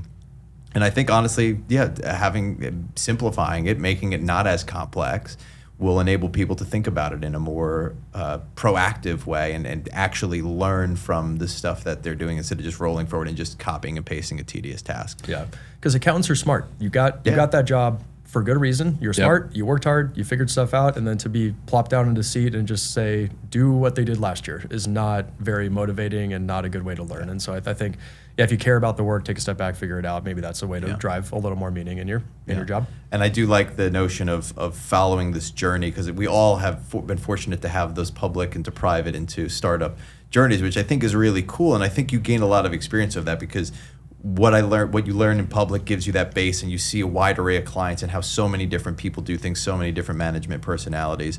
When I went to into private industry, I was at LIU. That was a very strict budget that we had to adhere to. So it was a totally different world where I'm lean. I'm like, we don't have money for lights, So negotiating contracts wasn't a negotiation. It was like, this is how much we can pay. We can't go higher. There was no, as budget director, I wasn't going to departments and being like, so what do you think you guys need to spend this year? I was like, nope. I was instructed, this is how much you have. I'll work with you to figure out a way to make it work, but there's no like making your case and me evaluating whether there's a cost benefit, to then getting to go into a startup realm where you are through that growth phase and you get to see how something is being built that is growing, as opposed to higher education, which is kind of capped and is being questionable of the value of Yep. it. So it is cool to see that journey. You guys are making me realize I have zero experience in a cost-conscious environment. So hopefully, Mike. hopefully we keep ripping as an organization Keep here. ripping. Oh, let me tell you something. I have not. Nope. I don't want- It is a different kind of pain. So this is one of the interesting articles from the Journal of Accountancy, and I just thought this was pretty fascinating. It's Working 9 to 9, One Expert's Experience with Severe Burnout. It's from Hamza Khan. Who, 9 to 9. That's soft. Yeah. This is the soft version. He's an author and an entrepreneur, and he delivered a TED Talk in 2015 after burning out and wrote a book in 2017 called The Burnout Gamble, just talking about how he's disheartened by the fact that 10 years after having his burnout experience, he's still a thought leader talking about burnout in the industry that hasn't changed. They estimate, and this is kind of crazy, $7.8 trillion is the annual cost to the global economy for lost productivity, disengagement, and healthcare. I don't know how they come up exactly with the numbers. Actuaries can come up with any number. Yeah. But that's just like a fascinating thing, is because there is the dangers of burnout where you become less productive. Yeah, it goes back to the example of sales that Mike was telling us about, right? Where it's like you have to, positive momentum and positivity will breed better results. And obviously the opposite is apparently true as well, where if it's negative, you're going to have poor results. And you can see it on teams. Like you can see it on audit teams that are beat up, ground out. They do not perform nearly as well as ones that are working in cadence, are confident in what they're doing, are in alignment with everything. Like those teams can just crush an audit, and you sit there and you're on the other audit where it's just like you're super burnt out, nothing's going well. Yeah, it just keeps going that way. You don't get a break. And you said at the end, you're like, well, why am I on this like cruddy job and this person's on this like posh job over here? And it's like, well, a lot of it has to do with just attitude around this. And we're getting beat up, so we have a bad attitude, and they were able to like build a positive one after going through a couple rough audits, and now they're in a strong working cadence. So I think, I always noticed there was certain audit partners that knew how to shift that narrative on an engagement where they might go in and it was really, Overstock is a classic example. I don't know if anybody knows the history of Overstock, but like they were essentially dropped or fired almost all the big four, and then they went to KPMG, and KPMG was like essentially like, either you do what we tell you need to do to get through this, not breaking any kind of independence things, but being like, you need to essentially do a good job of and give us auditable evidence, or we're out, like we'll leave. That was a really tough engagement for the first 2 years, even for KPMG, but then it became a really good working engagement for KPMG and for Overstock. And so it's wild what like knowing like, hey, we can change this, we can make it a good thing, but it takes a conscious effort to get there. And the same thing's going to be true on, an industry side, accounting department. It's like, if you're just getting beat up by things, if you don't try and change that narrative, like you will be talking about it for 10 years. Nothing will change. Yeah.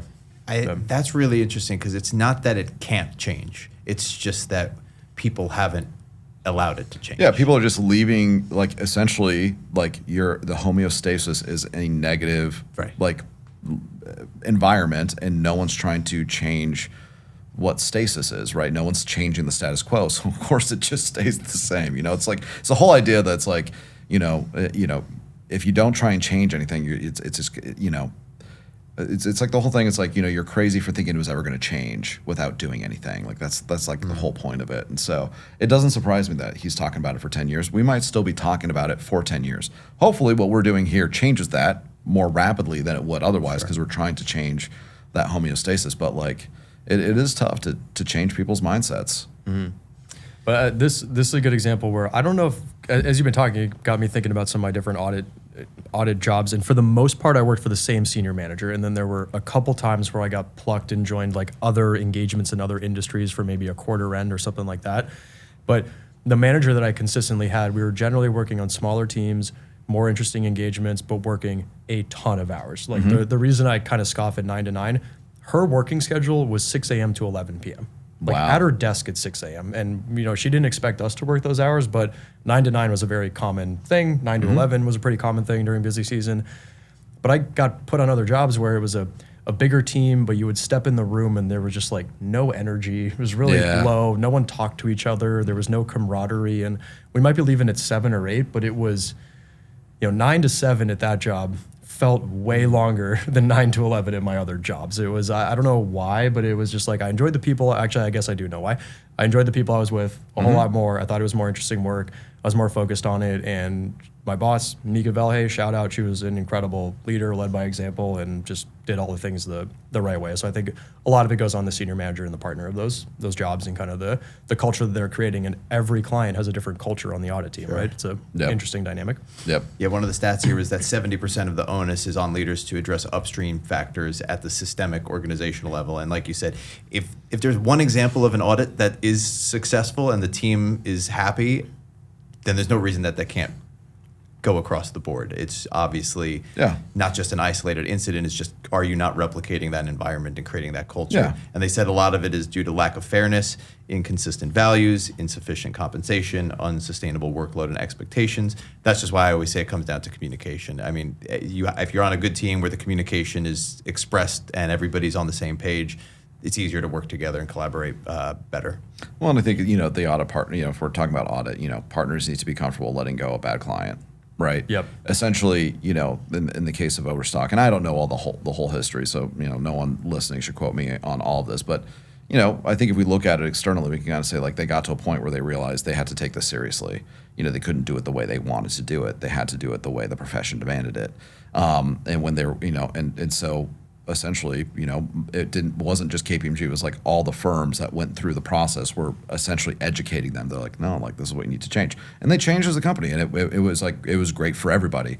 But it is kind of wild that it's like sometimes it really just depends on the job. I remember I think my worst kind of set of hours was we were working super late and we were in the fourth basement of a government building. So it wasn't like I didn't see sunlight. It was like I was very far removed from sunlight. I was pretty much a vampire. And let me tell you, 70 feet from sunlight. that 8 a.m. to 1 a.m. was for 3 weeks was rough. That's brutal.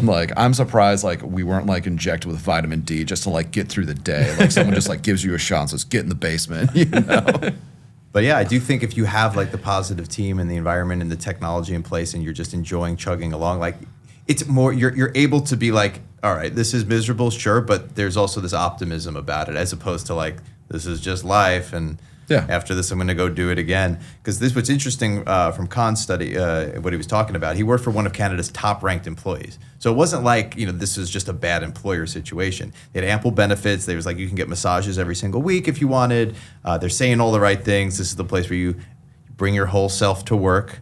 We love to hear that. Where our employers, our bosses prioritize psychological safety and all the things that just seem commonplace now. So it was very innovative at the time.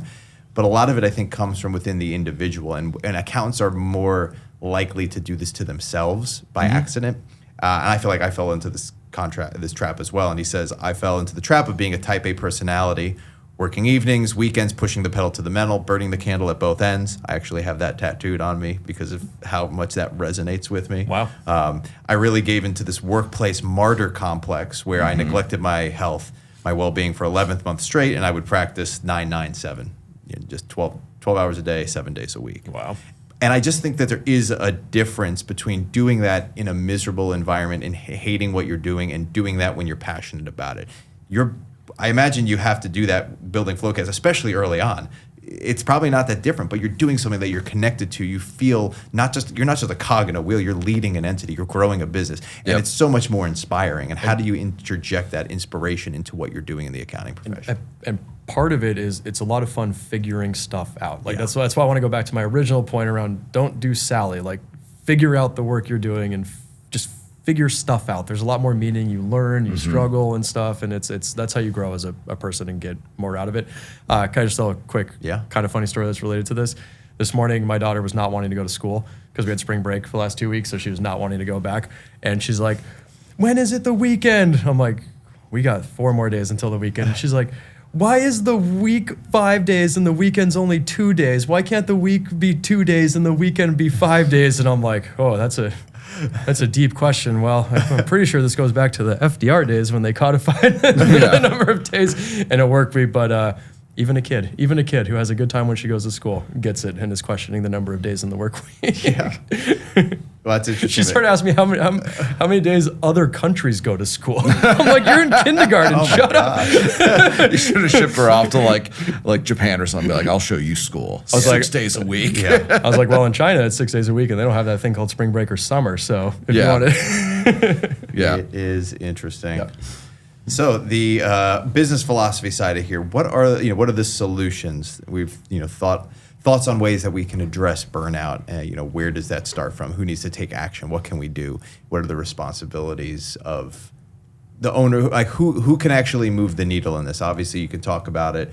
You can try to put out thought leadership, create content to push people. Where does the needle get moved from? Is it organizations? Is the AICPA step? Is it a government thing? Is it just a grassroots movement? I think it's systematic, right? Like you can't just pull one lever and hope for the best thing. But I do think there are better levers to pull than others, right? Or ones that will yield results sooner and more impactfully than others. So me personally, and I know they've recently changed the way the CPA exam's going again, and I think there's now some kind of relationship with the University of Tulane to help people get more like CPE eligible hours or CPA like eligibility hours and stuff like that. But I think it's people need to. I think if you want to drive people towards the industry, you need to show them that it is a viable profession and that it yields like good economic lifestyle, and that means that people are going to have to live better lifestyles. They can't be looking at their older brother, their aunts, their mother, their grandfather, whoever it is that is maybe their example of accounting, and see them working miserable hours, being a miserable individual. And they need to see that they're like being paid fairly economically, because I do think you've brought this up multiple times, Mike. It's like, well, if you want to solve the problem, you can throw money at it, and you will eventually have to if you wait too long. It's like I always look at problems as like time is a cost lever, and the longer you wait to solve it, the more expensive that problem becomes, regardless of what problem it is. But I also think like having graduates not walking into the profession and having to learn exceptionally more content is pretty huge, and universities need to take responsibility for their lack of quality education there, period. Like they can't go in and just say like, well, everybody that goes into audit's like miserable for the first year. Well, part of that misery is they don't know what they're doing at all. Mm-hmm. And audit is nuanced, so is tax, so is advisory. But you can have paths within the university to help prepare people for the job that they want to have. They just don't, right? Because they probably don't see it as being worth the investment. But it's like, well, once your accounting department disappears because no one's going into it, maybe it was. So I think that's part of it. And then I think the barrier of the CPA, it's like the CPA exam needs to be more practical to what people are actually doing and potentially the path that they're taking. But even if you're going to have it broad, make it like actually applicable to what they're doing. How much of the exam do you remember actually doing in any part of your career, right? It's incredibly, like you probably don't even remember because it's not something you were probably tested on. And I know, CPA, like, the NASB and everybody will be upset about that, but it's like, it's the truth. And if you don't think it's the truth, then you're not doing the work. You're so disengaged from the work that's being done on the ground, you have no idea how far off your exam is. Or even the education requirements. It's like, well, it needs to be like a business computing degree. It can't just be a computing degree. Oh, I didn't know there was a huge difference. Why? Because there's not. Oh, you took an ethics class. You didn't take a business ethics class. Well, you can't get an exam. Or, hey, you didn't work. They get really upset if you didn't have your hours underneath a CPA or something. It disqualifies the work. And it's like, it's just a bit ridiculous, and they use it as a barrier to entry to protect the designation rather than actually prepare people for the career they're going to have or make them a better CPA advisor to the people that they're going to work with. And so to me it's a bit useless. But I think if you look at it, and that's one end of it, but it's really hard to pull that lever, and it's really hard to change that dynamic.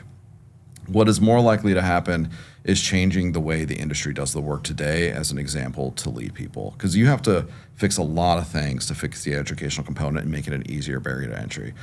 But if we change the way we do the work today, we can set a better example that people are going to then want to enter into the industry. And so I think it's more on us that are currently working in it, myself excluded, because now I'm just a subject matter expert. But to really take that to heart. And to me, when I look at the organization, it can be, you can change process, but it's relatively hard to find like a significantly more efficient process.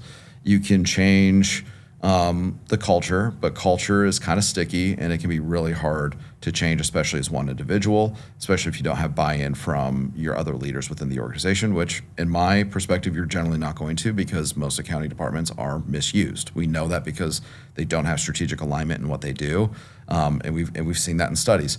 And so when you look at all that, it's like, you're kind of left with technology as like a lever to pull. And I know this might seem a bit self-serving because we're a tech company, but I do truly believe that like technology is a unique overlay to the different competencies of the work you do, whether that is, recording or managing or reporting. It kind of layers on top of all those. So by pulling that lever, you can actually change the processes in each one of those areas depending on the technology that you're using, and you can drastically change the way you do your work immediately. And it's kind of like to the point where it just gives you breathing room to change the other things. Because I think a lot of people find change hard because they're already treading water, right? So it's like they're already sitting there, barely have their nose out of the water, their lips are already submerged, and they're holding a 50-pound weight or whatever. Like, you could give me a pebble and I'd be struggling. And they're trying to, and it's like all it is like you're just removing the weight out of their hands. That doesn't change the fact that they're still in water, but it changes how much they're carrying, and it lets them reassess and redo everything, and it can be a real saving grace. So it's a unique lever, I think, to pull to really change it. And we do truly see this in the evidence. Like, we do have like independent data from the University of Georgia that helped us do this study that shows that people that actually have like a synergistic relationship with technology, and what we mean by that is like the technology works intuitively in a way they want to, it is truly a helper to them, their work persona suggests that they believe they have enough time to get the work done, or they'll have enough time to get the work done. They have a bigger share of voice in the company. They find more competency in the way they do their work. They feel like they're paid more fairly, even though probably they're not getting paid too much differently. They're probably just not working as much. Their whole persona changes because they were given that breathing room, and they have a completely different dynamic. And then those individuals are probably using that time, if I had to guess, to fix other things like process, like culture, like everything else, because they're not just struggling, in every aspect of their life. And so I think that's a huge thing for us to remember, is that people do that. And I don't want to eat up your guys' time to say something, but what we notice is that what really correlates strongly with synergy and your relationship with technology is the level of integration that technology has to your business environment. And I think a lot of people do not understand integration. When they think integration, they think at it from a transactional point of view, moving data from one point to another, from one software to another, into the system, into reporting, whatever it is. But that is a very myopic view of what integration is. Integration really means am I integrating with the entire work persona? That means their storage. Am I integrating with the way they like to communicate? That's not just email, that's in Slack. And that's not just integrating the way it talks to you. It's integrating the way you talk to the platform. Does it integrate with your productivity tools like Microsoft Excel or Google Sheets or whatever you're using? All of that is integration, and all of that is that is what we talk about when we talk about high levels of integration. Is really broad within the organization, not just data. That's not moving data. That's moving decision points and information, and that's working wherever you work. And that is what we actually see drives a synergistic relationship with that technology and really starts to change things. And I think we just have such a classic or old view of how we do these things that we have a hard time removing ourselves from it. And this is something that I've been trying to harp in internally, but it's a really hard concept to really manage and think about, because we don't teach it. We don't really learn it anywhere. So the only way you do it is by essentially running into enough walls that you're eventually okay, I think there's a wall here, and I'm now going to take a step to the side and move forward. It's like going through a maze. So I think, me personally, that's how we change the dynamic going forward is we do it within the industry, and we look at the levers we can pull today, and the quickest lever is that technology lever. That's like having to bring in groceries and you keep on struggling every time you're trying to bring the groceries. And, wouldn't it be good if we automated this door? Like when it sees me present, it would open up. But it takes up until the point where it becomes so drastically problematic to you to actually make those changes happen. And to your point on the stats there, 38% of accounting professionals indicated having low levels of burnout when they did have that synergistic relationship. And that's why I think it's so difficult to get people on board to go get you. We've all gotten the phone calls of, oh, can you implement, you guys would do great if you implement this software. You're like, the last thing I need is now something else that I need to implement and then integrate into what I'm doing. Yep. And it's because you want to ensure you do have that synergistic relationship, because the last thing is like, oh, this is this other system. And I get that all the time. If it's like, hey, I know you're keeping that in the Google Sheet, and I know it's in Asana, but could you also throw it into Airtable? That way, it can get submitted to this thing. And I'm like, geez, like, why do I got to put this into three different systems in order to, because every team's using their own thing. Mm-hmm. And I think that's why I think having accounting at the center of those conversations would be important and critical, 100%. Because it's like, oh, well, don't worry, they'll adapt to our system. It's like, oh, maybe we should adapt to the accountant system. Yeah. My crazy idea around this, and it kind of hits on what you were saying earlier, is, when you leave college, should you go into industry first, learn how to actually do accounting before you audit accounting? You'd be a lot better auditor. You'd be much better. I remember after 6 months at Cornerstone actually closing the books and putting a reconciliation together, I thought, wow, I would be such a better auditor had I done this first and then gone in and audited the work afterwards. It's like asking someone to referee a basketball game when they've never seen a game before, and you just handed them a rule book with no pictures or anything, and then they were expected to go call an NBA game accurately. That's not. I would watch not that. How it's going to work. It'd be interesting. I would pay to watch that. There'd be a lot of yelling, I'm sure. But doing the work, then you would move into audit, and you're not going to be as inefficient, right? Because when you send people into a job and they don't know what they're doing, everyone has to train them. It's an all hands on deck thing. Not only are you inefficient as the person doing that job, your boss is inefficient because they have to teach you how to do this. So I almost wonder, even the client, because the client's often training the intern or the first year associate. I remember when the client had to tell me what a reversing journal entry was, and I was like, wait, what? You're allowed to do this? I had the exact same thing. Her name was Christine at Lionsgate. Let me explain a reversing journal entry. It's just a thing we set up. I'm like, oh, okay, interesting. I'm an expert. But that's where, I never would have had that conversation. I never would have had to ask my boss, had I done accounting before I started that? And then are you maybe in a position where as an audit firm now, one person who has 2 years of experience can do the work of 3 staff auditors who don't know what they're doing, and maybe I can pay twice as much for that person to get the work done because they know what the hell they're doing, and everyone is more efficient at that point. But it requires paying more to get people to go back into audit to do that, and it's a complete mentality shift. Yeah. And by the way, this will never work because all universities are incentivized to send all of their students to audit firms because that's how they get the highest placement rate, which is how they then recruit the next class of students to pay the tuition to keep the university going. So it will never change.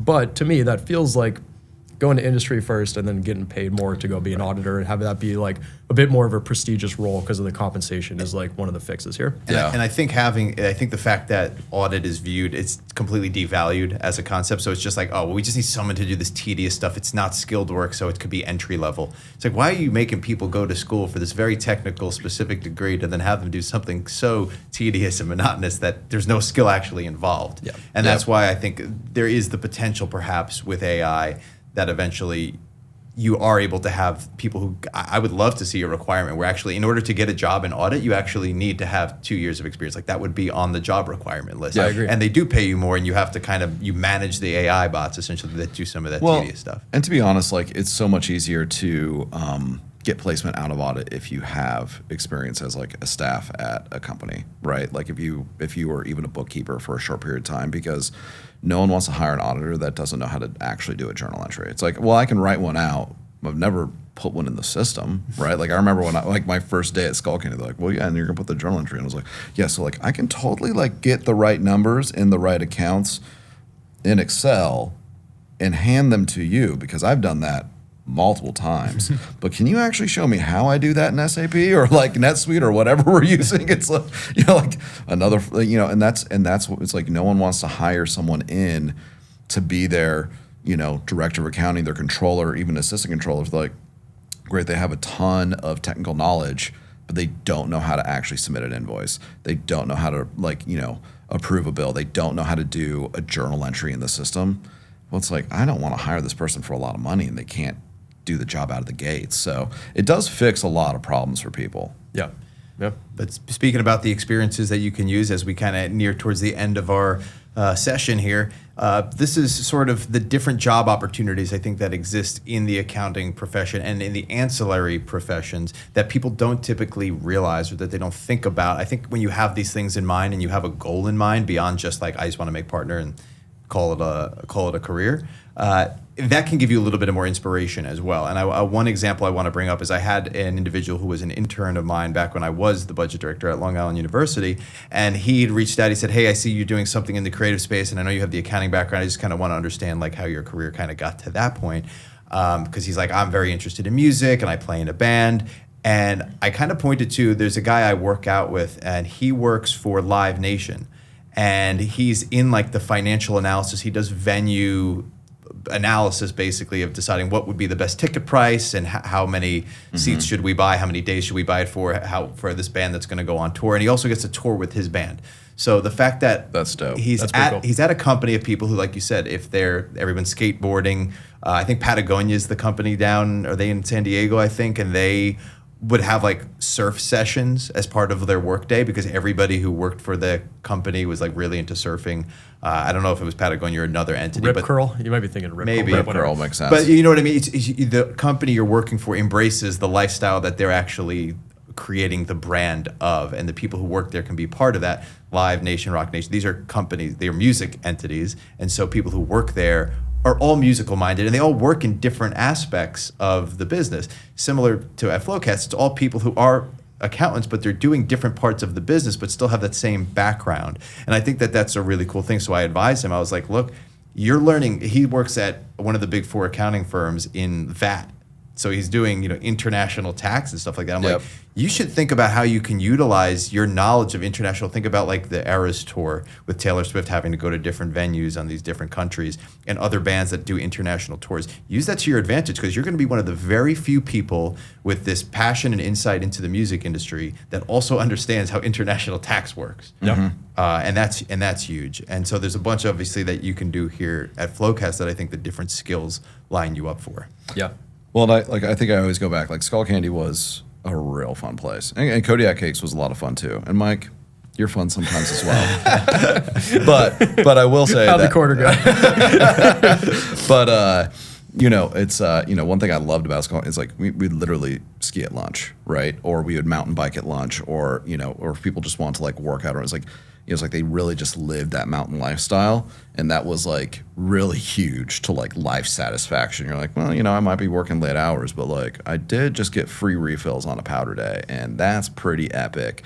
And depending on your personality and stuff, so it's like sometimes you even look for companies like you said, like Rip Curl that just like goes surfing. It's like you may not have a passion for Rip Curl, but you have a passion for surfing and it aligns with you culturally, you'll probably find a lot more satisfaction with that might help you kind of pull you out of that negative cycle. But so there are a lot of jobs, a lot of people work in public, they've been burnt out now at this point, and so obviously we'd like to be a haven for individuals who maybe have a mismatch of personality type or whatever it is that they're doing, that they still want to utilize that accounting background to go do it. So I know BDR is a big thing. So what type of person, Mike, would be a good match to get into the BDR role? Yeah, I think for starters, we love hiring accountants at FloQast, obviously. All of us here are accountants. We've all done things that are not things we majored in and we figured it out. So I think we can be really great at what we do.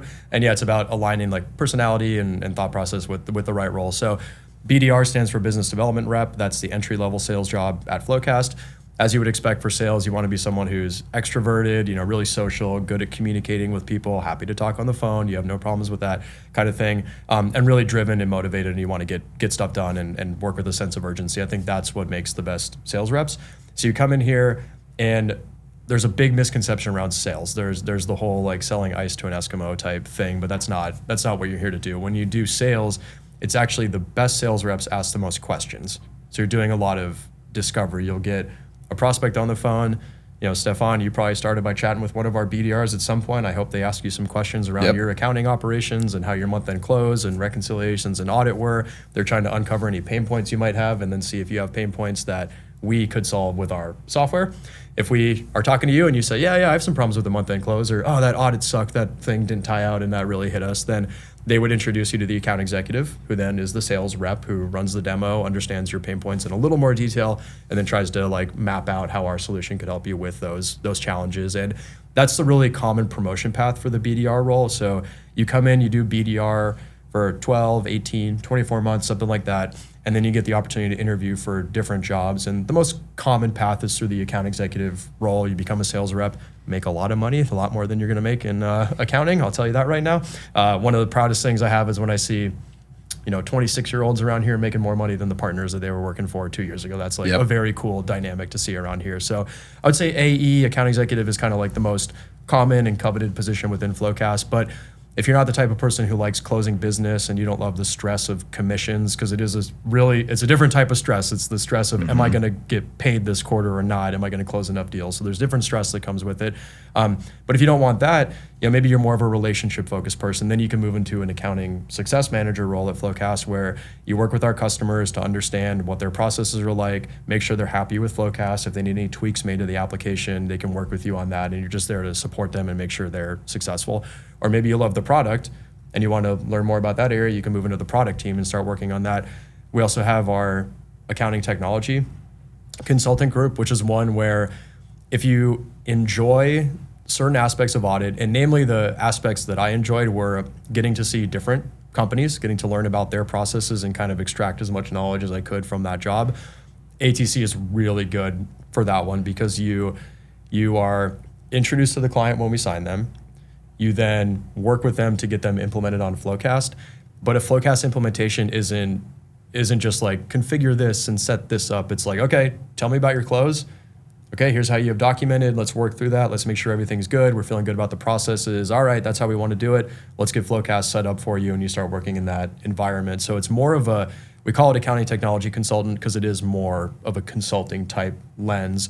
And my pitch on that one is, what's really cool about that job is if you do that for a year at FloQast, you'll do well over 100 setups, which means that you got to know 100 different accounting departments, learn about how they operate, help them get better, set them up, and then move on to the next one and learn more from them. And so it's this conveyor belt of knowledge and getting access to different industries. And I would argue, if you like accounting but just want to pit stop to learn a lot, the ATC role is actually really good for that because you get exposure to all these different companies, all these different industries.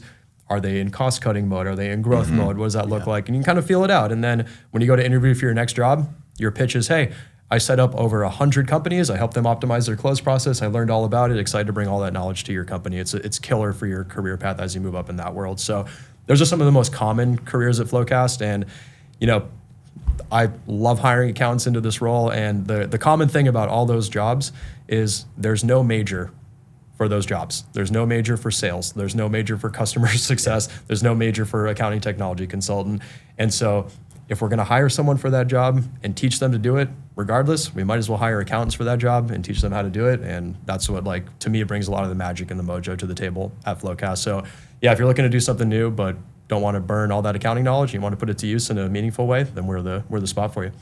Yeah, I mean, I think everybody's been on that engagement where you have that one guy that really enjoys the walkthroughs. He goes chats with the clients a lot and stuff like that, and kind of likes to explore and make a meaningful conversation with them. And they always come back from those relations like that. You're like, hey, go outside accounting manager X, Y, and Z, and they come back an hour later, and you're like, what the hell were you doing?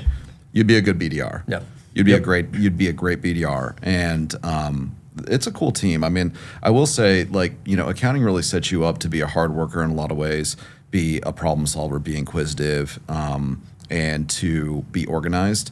But that's not a complete skill set for being successful long term in business. Being a BDR really teaches you how to reach out to people that are difficult to work with, that don't want to hear from you, and bridge that gap to a wand of understanding and seeing if you can actually help them or not, which is incredibly important if you want to lead an accounting or finance organization in the future.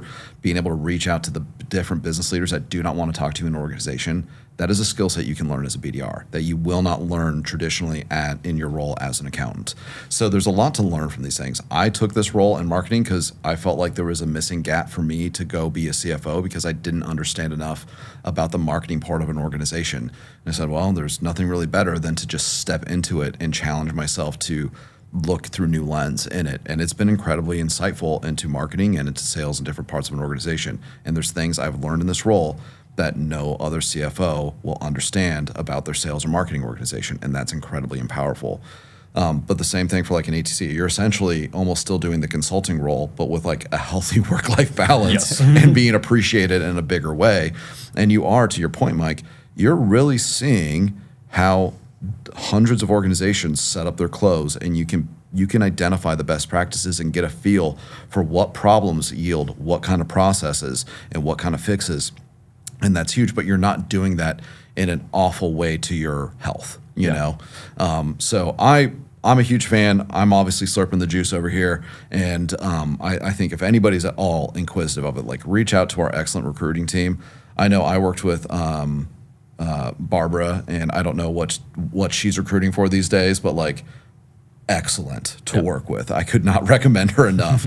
And working with like Melissa or anybody else, so just really good to just get on a call, and they will help you understand if you're a good fit or not, you know? So don't be afraid of reaching out. I would say if you have any entrepreneurial aspirations, I think the BDR group is particularly impactful. And I've noticed we've had a few people come to FloQast and leave to go start their own companies, and they all happen to be former BDRs. That's it's something where it gets you out of your comfort zone. Like you're emailing, you're cold calling. It's not natural to a lot of people, but the reality is to start a business, that's the stuff you do. I'm a professional BDR, but just with a bigger title than that. At the end of the day, I'm always trying to, convince someone to do something that we need to move forward as a business, and constantly developing this business. And so it's the best skill set if you have like entrepreneurial aspirations. It is really cool. I think these three roles where the BDR is that entrepreneurial spirited person who's perhaps has a little more ambition. They want to grab their career by the horns, do something different. They're more outgoing. They kind of just maybe fell into accounting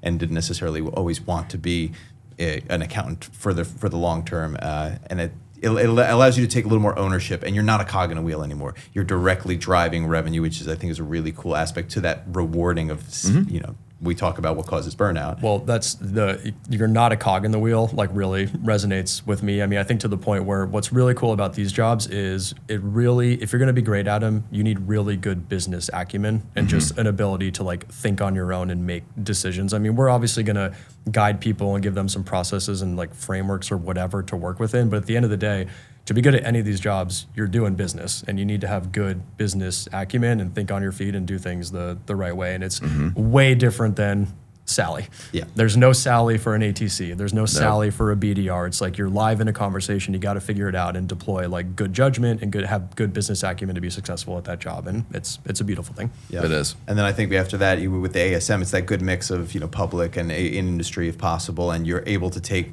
these different skills, and it is more for the relationship building part of it. Yeah. And then I think with the ATC, which is really cool, is for those accountants who maybe aren't as prone to jumping, they kind of want to still do something that's technical, a little bit more predictable. And there's a big appeal to working with a lot of high profile clients and getting to understand how all of their businesses operate. And I was one of those people who had a great time getting to go perform walkthroughs and just understand what was happening at these different clients. And you get to learn their business and understand their processes. You get to continue that career growth, where I think there's a fear that if you leave public accounting, your career growth is going to stop, and that's not the case. And I think ATC is a really good example of that, because you just keep going, and maybe even tenfold. I think it's the best way to increase your knowledge set. Honestly, like it's such a condensed learning time. If you're completely over accounting, you're done with it. BDR is a great path for you. If you're still like, I hate audit, I want to get better, joining a cool tech company would be awesome, learn more about accounting, like ATC is a job for you, and then the door's open for you. You can always go back to accounting. Hell, if you want to go work in our accounting department, you can join our internal accounting department. That sounds great. But yeah, there's a host of opportunities for people depending on how over accounting you are. Yep, so many different things, including even sales engineers, recruiting itself, product, as you recruiting mentioned, has a bunch of accountants. marketing, Good point. as you talk about. You could come be on camera if you want to work with me. So all of this stuff, here's my plug to FloQast.com/careers. Anybody who's interested, definitely go check it out because we are growing, we are hiring, and it's a great opportunity, especially as you're coming off of this busy season. If burnout's in your head, think about this as an opportunity to get behind a product and do something that works for your personality. Yep. Amen. So with that, we are wrapping up our session. So final words of advice for anybody who's burning out or currently kind of going through this as we near the close of busy season officially, mental health month. What advice do you have for those in the industry? I mean, I think most of the conversation we had today was long-term fixes. To me, the short-term fix is a bit of a change in mentality around positivity and celebrating what we've accomplished and getting together to celebrate it, not just saying, hey, go take some more time off and be by yourself and do this kind of thing. You should do that as well. You should give your team some time off, a couple days. But first, throw a party, have a good time, have a positive attitude about it. You all just worked hard. You worked together. You accomplished something. You were in the trenches. Celebrate it a little bit. Have a positive attitude. 100%. I would say if you're struggling with the burnout right now, realize that you're not alone. But also realize that there is a way out because people are succeeding as accountants. They are working in a different paradigm and they're finding a lot of success in what they're liking. So don't lose hope. Just, realize it is a journey and, you're going to have to take some steps to get there, but it is definitely possible to do it. And not just, there's 5% of people out there are successful. No, there's 25% of people out there are successful. So that doesn't mean that they're the only ones that can be. That just means that we need to shift the way we're doing things. Mm-hmm. Yeah. I mean, I think a key there is happy hours do work.